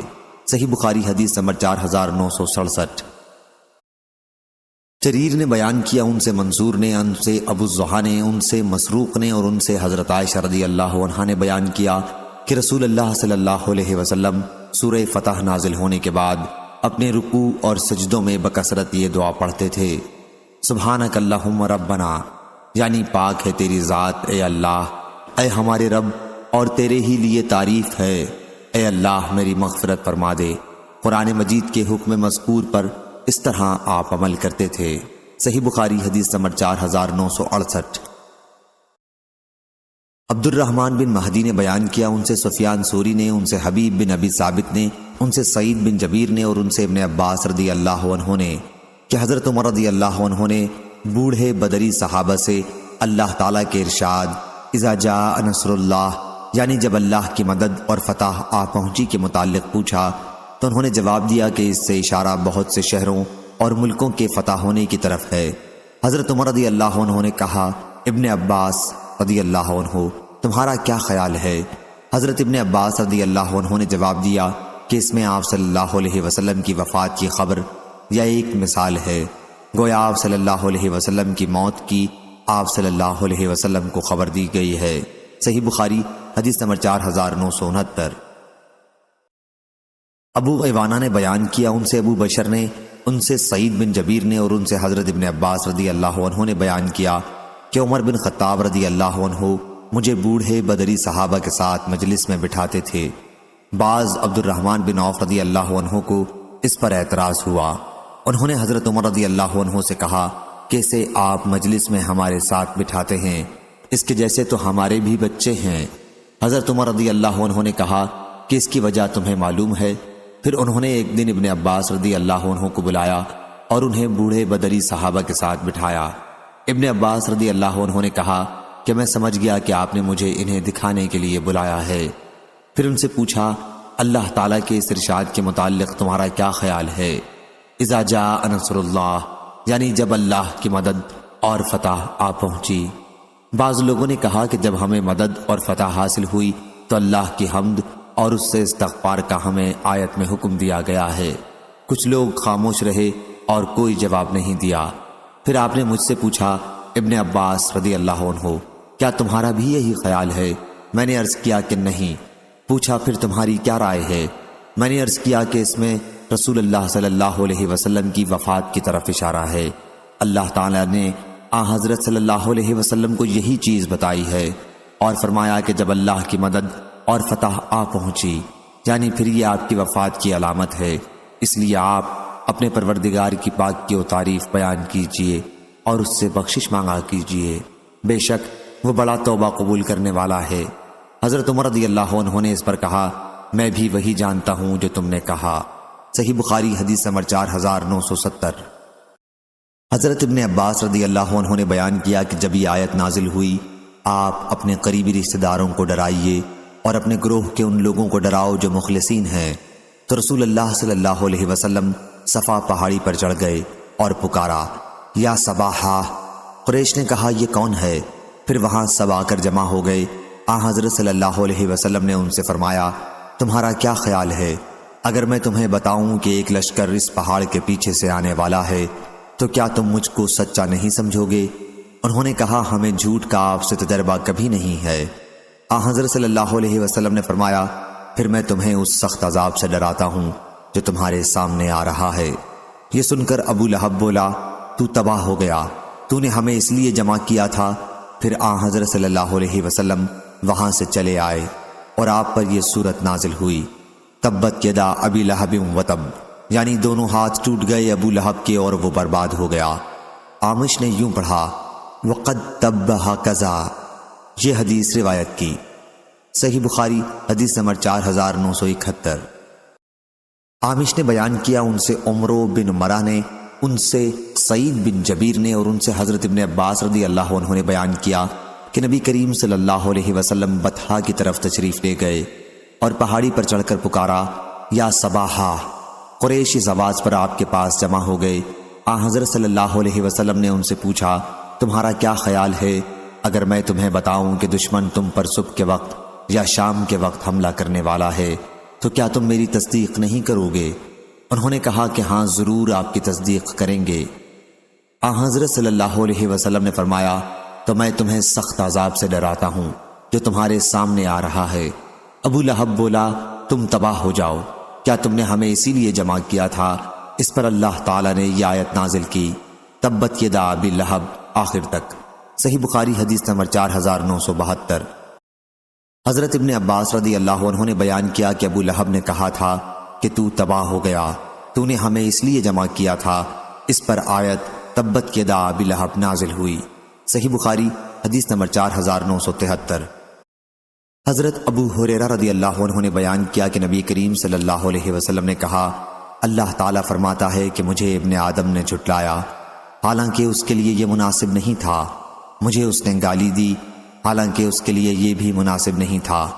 مجھے جھٹلانا یہ ہے کہ کہتا ہے کہ میں اس کو دوبارہ پیدا نہیں کروں گا، حالانکہ میرے لیے دوبارہ پیدا کرنا اس کے پہلی مرتبہ پیدا کرنے سے زیادہ مشکل نہیں۔ اس کا مجھے گالی دینا یہ ہے کہ کہتا ہے کہ اللہ نے اپنا بیٹا بنایا ہے، حالانکہ میں ایک ہوں، بے نیاز ہوں، نہ میری کوئی اولاد ہے اور نہ میں کسی کی اولاد ہوں، اور نہ کوئی میرے برابر کا ہے۔ صحیح بخاری حدیث نمبر 4974۔ حضرت ابو ہریرہ رضی اللہ عنہ نے بیان کیا کہ رسول اللہ صلی اللہ علیہ وسلم نے فرمایا، اللہ پاک نے فرمایا ہے کہ ابن آدم نے مجھے جھٹلایا، حالانکہ اس کے لیے یہ مناسب نہ تھا۔ اس نے مجھے گالی دی، حالانکہ یہ اس کا حق نہیں تھا۔ مجھے جھٹلانا یہ ہے کہ کہتا ہے کہ میں اسے دوبارہ زندہ نہیں کر سکتا، جیسا کہ میں نے اسے پہلی دفعہ پیدا کیا تھا۔ اس کا گالی دینا یہ ہے کہ کہتا ہے اللہ نے بیٹا بنا لیا ہے، حالانکہ میں بے پرواہ ہوں، میرے ہاں نہ کوئی اولاد ہے اور نہ میں کسی کی اولاد، اور نہ کوئی میرے برابر کا ہے۔ کفون اور کفیہ اور کفا ہم معنی ہیں۔ صحیح بخاری حدیث نمبر 4975۔ زربن حبیش نے بیان کیا، انہوں نے ابی بن کعب رضی اللہ عنہ سے معوذتین کے بارے میں پوچھا تو انہوں نے بیان کیا کہ یہ مسئلہ میں نے بھی رسول اللہ صلی اللہ علیہ وسلم سے پوچھا تھا۔ حضرت صلی اللہ علیہ وسلم نے فرمایا کہ مجھے جبریل علیہ السلام کی زبانی کہا گیا ہے کہ یوں کہو کہ اعوذ برب الفلق۔ میں نے اسی طرح کہا، چنانچہ ہم بھی وہی کہتے ہیں جو رسول کریم صلی اللہ علیہ وسلم نے کہا۔ صحیح بخاری حدیث نمبر 4976۔ زر نے بیان کیا کہ میں نے ابی بن کعب رضی اللہ عنہ سے پوچھا، یا ابا المنذر، آپ کے بھائی عبداللہ بن مسعود رضی اللہ عنہ تو یہ کہتے ہیں کہ سورہ معوذتین قرآن میں داخل نہیں ہیں۔ ابی بن کعب رضی اللہ عنہ نے کہا کہ میں نے رسول اللہ صلی اللہ علیہ وسلم سے اس بات کا پوچھا تھا۔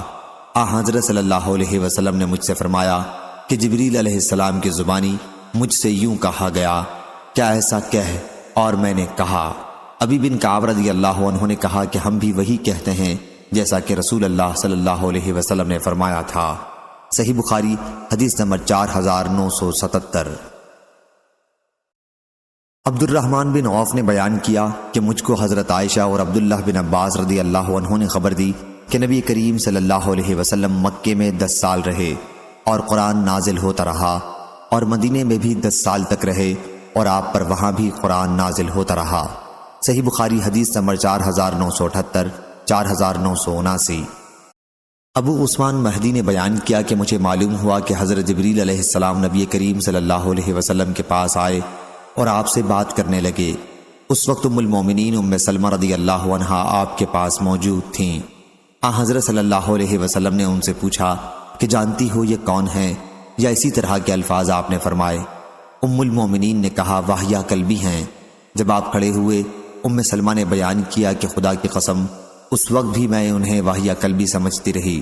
آخر جب میں نے نبی کریم صلی اللہ علیہ وسلم کا خطبہ سنا جس میں آپ نے حضرت جبریل علیہ السلام کے آنے کی خبر سنائی، تب مجھے حال معلوم ہوا، یا اسی طرح کے الفاظ بیان کیے۔ معتمر نے بیان کیا کہ میرے والد سلیمان نے کہا، میں نے ابو عثمان مہدی سے کہا کہ آپ نے یہ حدیث کس سے سنی تھی؟ انہوں نے بتایا کہ حضرت اسامہ بن زید رضی اللہ عنہ سے۔ صحیح بخاری حدیث نمبر 4980۔ حضرت ابو ہریرہ رضی اللہ عنہ نے بیان کیا کہ نبی کریم صلی اللہ علیہ وسلم نے فرمایا، ہر نبی کو ایسے ایسے معجزات عطا کیے گئے کہ انہیں دیکھ کر ان پر ایمان لائے، بعد کے زمانے میں ان کا کوئی اثر نہیں رہا، اور مجھے جو معجزہ دیا گیا ہے وہ وہی قرآن ہے جو اللہ تعالیٰ نے مجھ پر نازل کی ہے۔ اس کا اثر قیامت تک باقی رہے گا، اس لیے مجھے امید ہے کہ قیامت کے دن میرے تابع فرمان لوگ دوسرے پیغمبروں کے تابع فرمانوں سے زیادہ ہوں گے۔ صحیح بخاری حدیث نمبر 4981۔ حضرت انس بن مالک رضی اللہ عنہ نے خبر دی کہ اللہ تعالیٰ نبی کریم صلی اللہ علیہ وسلم پر پے در پے وحی اتارتا رہا، اور آپ کی وفات کے قریبی زمانہ میں تو بہت وحی اتری، پھر اس کے بعد حضرت صلی اللہ علیہ وسلم کی وفات ہو گئی۔ صحیح بخاری حدیث نمبر 4982۔ سفیان ثوری نے بیان کیا، ان سے اسود بن قیس نے کہا کہ میں نے جندب بن عبداللہ بجلی رضی اللہ عنہ سے سنا، انہوں نے بیان کیا کہ نبی کریم صلی اللہ علیہ وسلم بیمار پڑے اور 1 یا 2 راتوں میں تہجد کی نماز کے لیے نہ اٹھ سکے تو ایک عورت اورا بنت رب ابو لہب کی جورو حضرت صلی اللہ علیہ وسلم کے پاس آئی اور کہنے لگی، محمد صلی اللہ علیہ وسلم، میرا خیال ہے کہ تمہارے شیطان نے تمہیں چھوڑ دیا ہے۔ اس پر اللہ تعالیٰ نے یہ آیت نازل کی، والضحیٰ، قسم ہے دن کی روشنی کی اور رات کی جب وہ قرار پکڑے، کیا آپ کے پروردگار نے نہ آپ کو چھوڑا ہے اور نہ وہ آپ سے خفا ہوا ہے۔ صحیح بخاری حدیث نمبر 4983۔ حضرت انس بن مالک رضی اللہ عنہ نے خبر دی، انہوں نے بیان کیا کہ حضرت عثمان رضی اللہ عنہ نے زید بن ثابت، سعید بن عاص، عبداللہ بن زبیر، عبد الرحمن بن حارث بن حشام رضی اللہ عنہ کو حکم دیا کہ قرآن مجید کو کتابی شکل میں لکھیں، اور فرمایا کہ اگر قرآن کے کسی محاورے میں تمہارا زید بن ثابت رضی اللہ عنہ سے اختلاف ہو تو اس لفظ کو قریش کے محاورے کے مطابق لکھو، کیونکہ قرآن انہی کے محاورے پر نازل ہوا ہے۔ چنانچہ انہوں نے ایسا ہی کیا۔ صحیح بخاری حدیث نمبر 4984۔ عطا بن ابی رباح نے بیان کیا دوسری سند، اور میرے والد مستد بن زید نے بیان کیا کہ ہم سے یحییٰ بن سعید قطان نے بیان کیا، ان سے ابن جریج نے بیان کیا، کہا مجھ کو عطا بن ابی رباح نے خبر دی، کہا کہ مجھے صفوان بن یعلا بن امیہ نے خبر دی کہ میرے والد یعلا کہا کرتے تھے کہ کاش میں رسول کریم صلی اللہ علیہ وسلم کو اس وقت دیکھتا جب آپ پر وحی نازل ہوتی ہو۔ چنانچہ جب آپ مقام جعرانہ میں ٹھہرے ہوئے تھے، آپ کے اوپر کپڑے سے سایہ کر دیا گیا تھا، اور آپ کے ساتھ آپ کے چند صحابہ موجود تھے کہ ایک شخص جو خوشبو میں بسا ہوا تھا آیا اور عرض کیا، یا رسول اللہ صلی اللہ علیہ وسلم، ایسے شخص کے بارے میں کیا فتویٰ ہے جس نے خوشبو میں بسا ہوا ایک جبہ پہن کر احرام باندھا ہو؟ تھوڑی دیر کے لیے حضرت صلی اللہ علیہ وسلم نے دیکھا اور پھر آپ پر وحی آنا شروع ہو گئی۔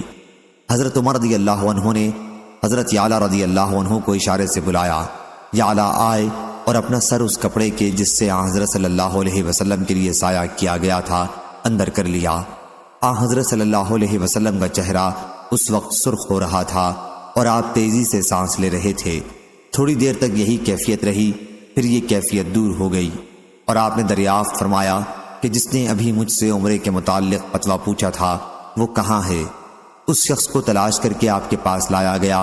آپ صلی اللہ علیہ وسلم نے ان سے فرمایا، جو خوشبو تمہارے بدن یا کپڑے پر لگی ہوئی ہے اس کو 3 مرتبہ دھو لو اور جبے کو اتار دو، پھر عمرے میں بھی اسی طرح کرو جس طرح حج میں کرتے ہو۔ صحیح بخاری حدیث نمبر 4985۔ حضرت زید بن ثابت رضی اللہ عنہ نے بیان کیا کہ جنگ یمامہ میں صحابہ کی بہت بڑی تعداد کے شہید ہو جانے کے بعد حضرت ابو بکر رضی اللہ عنہ نے مجھے بلا بھیجا۔ اس وقت عمر رضی اللہ عنہ بھی ان کے پاس ہی موجود تھے۔ حضرت ابو بکر رضی اللہ عنہ نے کہا کہ عمر رضی اللہ عنہ میرے پاس آئے اور انہوں نے کہا کہ یمامہ کی جنگ میں بہت بڑی تعداد میں قرآن کے قاریوں کی شہادت ہو گئی ہے، اور مجھے ڈر ہے کہ اسی طرح کفار کے ساتھ دوسری جنگوں میں بھی قرائے قرآن بڑی تعداد میں قتل ہو جائیں گے، اور یوں قرآن کے جاننے والوں کی بہت بڑی تعداد ختم ہو جائے گی۔ اس لیے میرا خیال ہے کہ آپ قرآن مجید کو باقاعدہ کتابی شکل میں جمع کرنے کا حکم دے دیں۔ میں نے حضرت عمر رضی اللہ عنہ سے کہا کہ آپ ایک ایسا کام کس طرح کریں گے جو رسول اللہ صلی اللہ علیہ وسلم نے اپنی زندگی میں نہیں کیا؟ حضرت عمر رضی اللہ عنہ نے اس کا یہ جواب دیا کہ اللہ کی قسم یہ تو ایک کار خیر ہے۔ عمر رضی اللہ عنہ یہ بات مجھ سے بار بار کہتے رہے، آخر اللہ تعالیٰ نے اس مسئلے میں میرا بھی سینہ کھول دیا، اور اب میری بھی وہی رائے ہو گئی جو حضرت عمر رضی اللہ عنہ کی تھی۔ حضرت زید رضی اللہ عنہ نے بیان کیا کہ حضرت ابو بکر رضی اللہ عنہ نے کہا، آپ زید رضی اللہ عنہ جوان اور عقل مند ہیں، آپ کو معاملے میں متہم نہیں کیا جا سکتا، اور آپ رسول اللہ صلی اللہ علیہ وسلم کی وحی لکھتے بھی تھے، اس لیے آپ قرآن مجید کو پوری تلاش اور محنت کے ساتھ ایک جگہ جمع کر دیں۔ اللہ کی قسم اگر یہ لوگ مجھے کسی پہاڑ کو بھی اس کی جگہ سے دوسری جگہ ہٹانے کے لیے کہتے تو میرے لیے یہ کام اتنا مشکل نہیں تھا جتنا کہ ان کا یہ حکم کہ میں قرآن مجید کو جمع کر دوں۔ میں نے اس پر کہا کہ آپ لوگ ایک ایسے کام کو کرنے کی ہمت کیسے کر سکتے ہیں جو رسول اللہ صلی اللہ علیہ وسلم نے خود نہیں کیا تھا؟ حضرت ابو بکر رضی اللہ عنہ نے کہا، اللہ کی قسم یہ ایک عمل خیر ہے۔ حضرت ابو بکر رضی اللہ عنہ یہ جملہ برابر دہراتے رہے یہاں تک کہ اللہ تعالیٰ نے میرا بھی ان کی اور عمر رضی اللہ عنہ کی طرح سینہ کھول دیا۔ چنانچہ میں نے قرآن مجید جو مختلف چیزوں پر لکھا ہوا موجود تھا کی تلاش شروع کر دی، اور قرآن مجید کو کھجور کی چھلی ہوئی شاخوں، پتلے پتھروں سے جن پر قرآن مجید لکھا گیا تھا اور لوگوں کے سینوں کی مدد سے جمع کرنے لگا۔ سورہ توبہ کی آخری آیتیں مجھے ابو خزیمہ انصاری رضی اللہ عنہ کے پاس لکھی ہوئی ملیں۔ یہ چند آیات مکتوب شکل میں ان کے سوا اور کسی کے پاس نہیں تھیں۔ لَقَدْ جَاءَكُمْ رَسُولٌ مِّنْ أَنفُسِكُمْ عَزِيزٌ عَلَيْهِ مَا عَنِتُّمْ سے سورہ برات توبہ کے خاتمے تک۔ جمع کے بعد قرآن مجید کے یہ صحیفے حضرت ابو بکر رضی اللہ عنہ کے پاس محفوظ تھے۔ پھر ان کی وفات کے بعد حضرت عمر رضی اللہ عنہ نے جب تک وہ زندہ رہے اپنے ساتھ رکھے، پھر وہ ام المومنین حضرت حفصہ بنت عمر رضی اللہ عنہ کے پاس محفوظ رہے۔ صحیح بخاری حدیث نمبر 4986۔ انس بن مالک رضی اللہ عنہ نے بیان کیا کہ حذیفہ بن یمان رضی اللہ عنہ امیر المومنین عثمان رضی اللہ عنہ کے پاس آئے۔ اس وقت عثمان رضی اللہ عنہ آرمینیا اور آذربائیجان کی فتح کے سلسلے میں شام کے غازیوں کے لیے جنگ کی تیاریوں میں مصروف تھے تاکہ وہ اہل عراق کو ساتھ لے کر جنگ کریں۔ حضرت حذیفہ رضی اللہ عنہ قرآن مجید کی قرأت کے اختلاف کی وجہ سے بہت پریشان تھے۔ آپ نے حضرت عثمان رضی اللہ عنہ سے کہا کہ امیر المومنین اس سے پہلے کہ یہ امت مسلمہ بھی یہودیوں اور نصرانیوں کی طرح کتاب اللہ میں اختلاف کرنے لگے، آپ اس کی خبر لیجئے۔ چنانچہ حضرت عثمان رضی اللہ عنہ نے حفصہ رضی اللہ عنہ کے یہاں کہلایا کہ صحیفے جنہیں زید رضی اللہ عنہ نے ابو بکر رضی اللہ عنہ کے حکم سے جمع کیا تھا اور جن پر مکمل قرآن مجید لکھا ہوا تھا ہمیں دے دیں تاکہ ہم انہیں مصحفوں میں کتابی شکل میں نقل کروا لیں، پھر اصل ہم آپ کو لوٹا دیں گے۔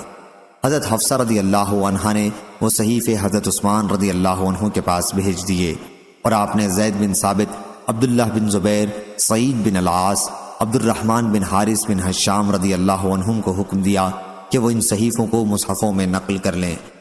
حضرت عثمان رضی اللہ عنہ نے اس جماعت کے 3 قریشی صحابیوں سے کہا کہ اگر آپ لوگوں کا قرآن مجید کے کسی لفظ کے سلسلے میں حضرت زید رضی اللہ عنہ سے اختلاف ہو تو اسے قریش کی زبان کے مطابق لکھ لیں، کیونکہ قرآن مجید بھی قریش ہی کی زبان میں نازل ہوا تھا۔ چنانچہ ان لوگوں نے ایسا ہی کیا، اور جب تمام صحیفے مختلف نسخوں میں نقل کر لیے گئے تو حضرت عثمان رضی اللہ عنہ نے ان صحیفوں کو واپس لوٹا دیا اور اپنی سلطنت کے ہر علاقے میں نقل شدہ مصحف کا ایک نسخہ بھجوا دیا، اور حکم دیا کہ اس کے سوا کوئی چیز اگر قرآن کی طرف منسوب کی جاتی ہے، خواہ وہ کسی صحیفے یا مصحف میں ہو، تو اسے جلا دیا جائے۔ صحیح بخاری حدیث نمبر 4987۔ خارجہ بن زید بن ثابت نے خبر دی، انہوں نے حضرت زید بن ثابت رضی اللہ عنہ سے سنا، انہوں نے بیان کیا کہ جب ہم عثمان رضی اللہ عنہ کے زمانے میں مصحف کی صورت میں قرآن مجید کو نقل کر رہے تھے تو مجھے سورہ احزاب کی ایک آیت نہیں ملی، حالانکہ میں اس آیت کو بھی رسول اللہ صلی اللہ علیہ وسلم سے سنا کرتا تھا اور آپ اس کی تلاوت کیا کرتے تھے۔ پھر ہم نے اسے تلاش کیا تو وہ خزیمہ بنت ثابت انصاری رضی اللہ عنہ کے پاس ملی۔ وہ آیت یہ تھی، من المؤمنین رجال صدقوا ما عاہد اللہ علیہ۔ چنانچہ ہم نے اس آیت کو سورہ احزاب میں لگا دیا۔ صحیح بخاری حدیث نمبر 4988۔ حضرت زید بن ثابت رضی اللہ عنہ نے بیان کیا کہ حضرت ابو بکر رضی اللہ عنہ نے اپنے زمانے خلافت میں مجھے بلایا اور کہا کہ تم رسول اللہ صلی اللہ علیہ وسلم کے سامنے قرآن لکھتے تھے، اس لیے اب بھی قرآن جمع کرنے کے لیے تم ہی تلاش کرو۔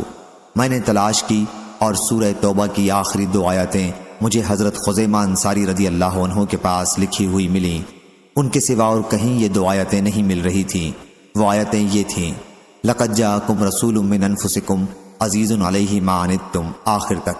صحیح بخاری حدیث نمبر 4989۔ برا بن عازب رضی اللہ عنہ نے بیان کیا کہ جب آیت لا يستوی القاعدون من المؤمنین والمجاہدون فی سبیل اللہ نازل ہوئی تو نبی کریم صلی اللہ علیہ وسلم نے فرمایا کہ زید رضی اللہ عنہ کو میرے پاس بلاؤ اور ان سے کہو کہ تختی، دوات اور مونڈھے کی ہڈی لکھنے کا سامان لے کر آئیں، یا راوی نے اس کے بجائے ہڈی اور دوات کہا۔ پھر جب وہ آ گئے تو حضرت صلی اللہ علیہ وسلم نے فرمایا کہ لکھو لا يستوی القاعدون۔ حضور اکرم صلی اللہ علیہ وسلم کے پیچھے عمرو بن ام مکتوم بیٹھے ہوئے تھے جو نابینا تھے۔ انہوں نے عرض کیا، یا رسول اللہ صلی اللہ علیہ وسلم، پھر آپ کا میرے بارے میں کیا حکم ہے؟ میں تو نابینا ہوں، جہاد میں نہیں جا سکتا۔ اب مجھ کو بھی مجاہد کا درجہ ملے گا یا نہیں؟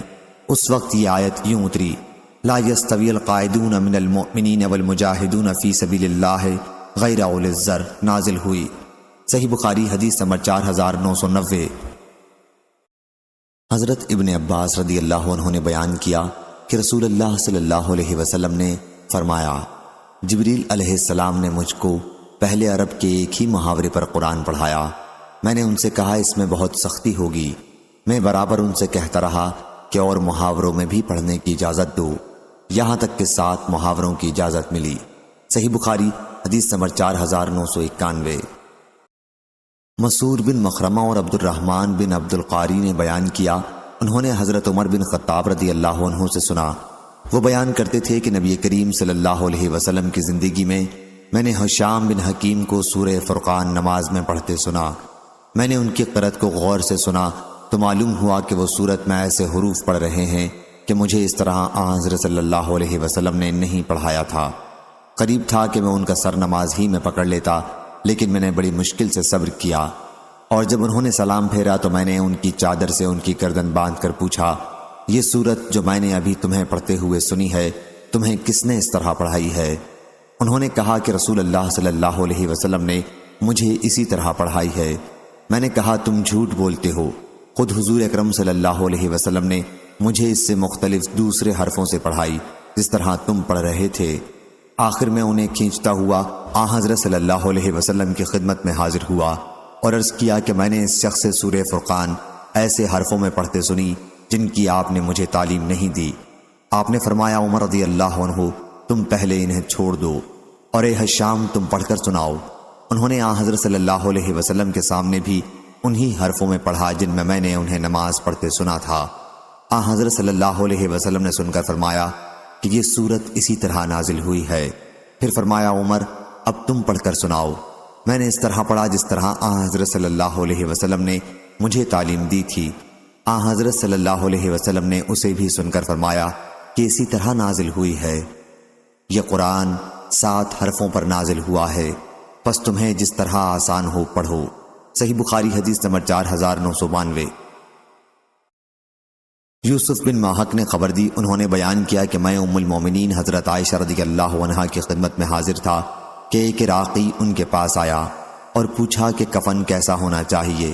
ام المومنین نے کہا، افسوس، اس سے مطلب کسی طرح کبھی کفن ہو تجھے کیا نقصان ہوگا؟ پھر اس شخص نے کہا، ام المومنین مجھے اپنے مصحف دکھا دیجئے۔ انہوں نے کہا، کیوں، کیا ضرورت ہے؟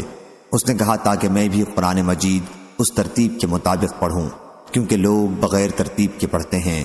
انہوں نے کہا، پھر اس میں کیا قباحت ہے؟ جون سی سورت تو چاہے پہلے پڑھ لے، جون سی سورت چاہے بعد میں پڑھ لے۔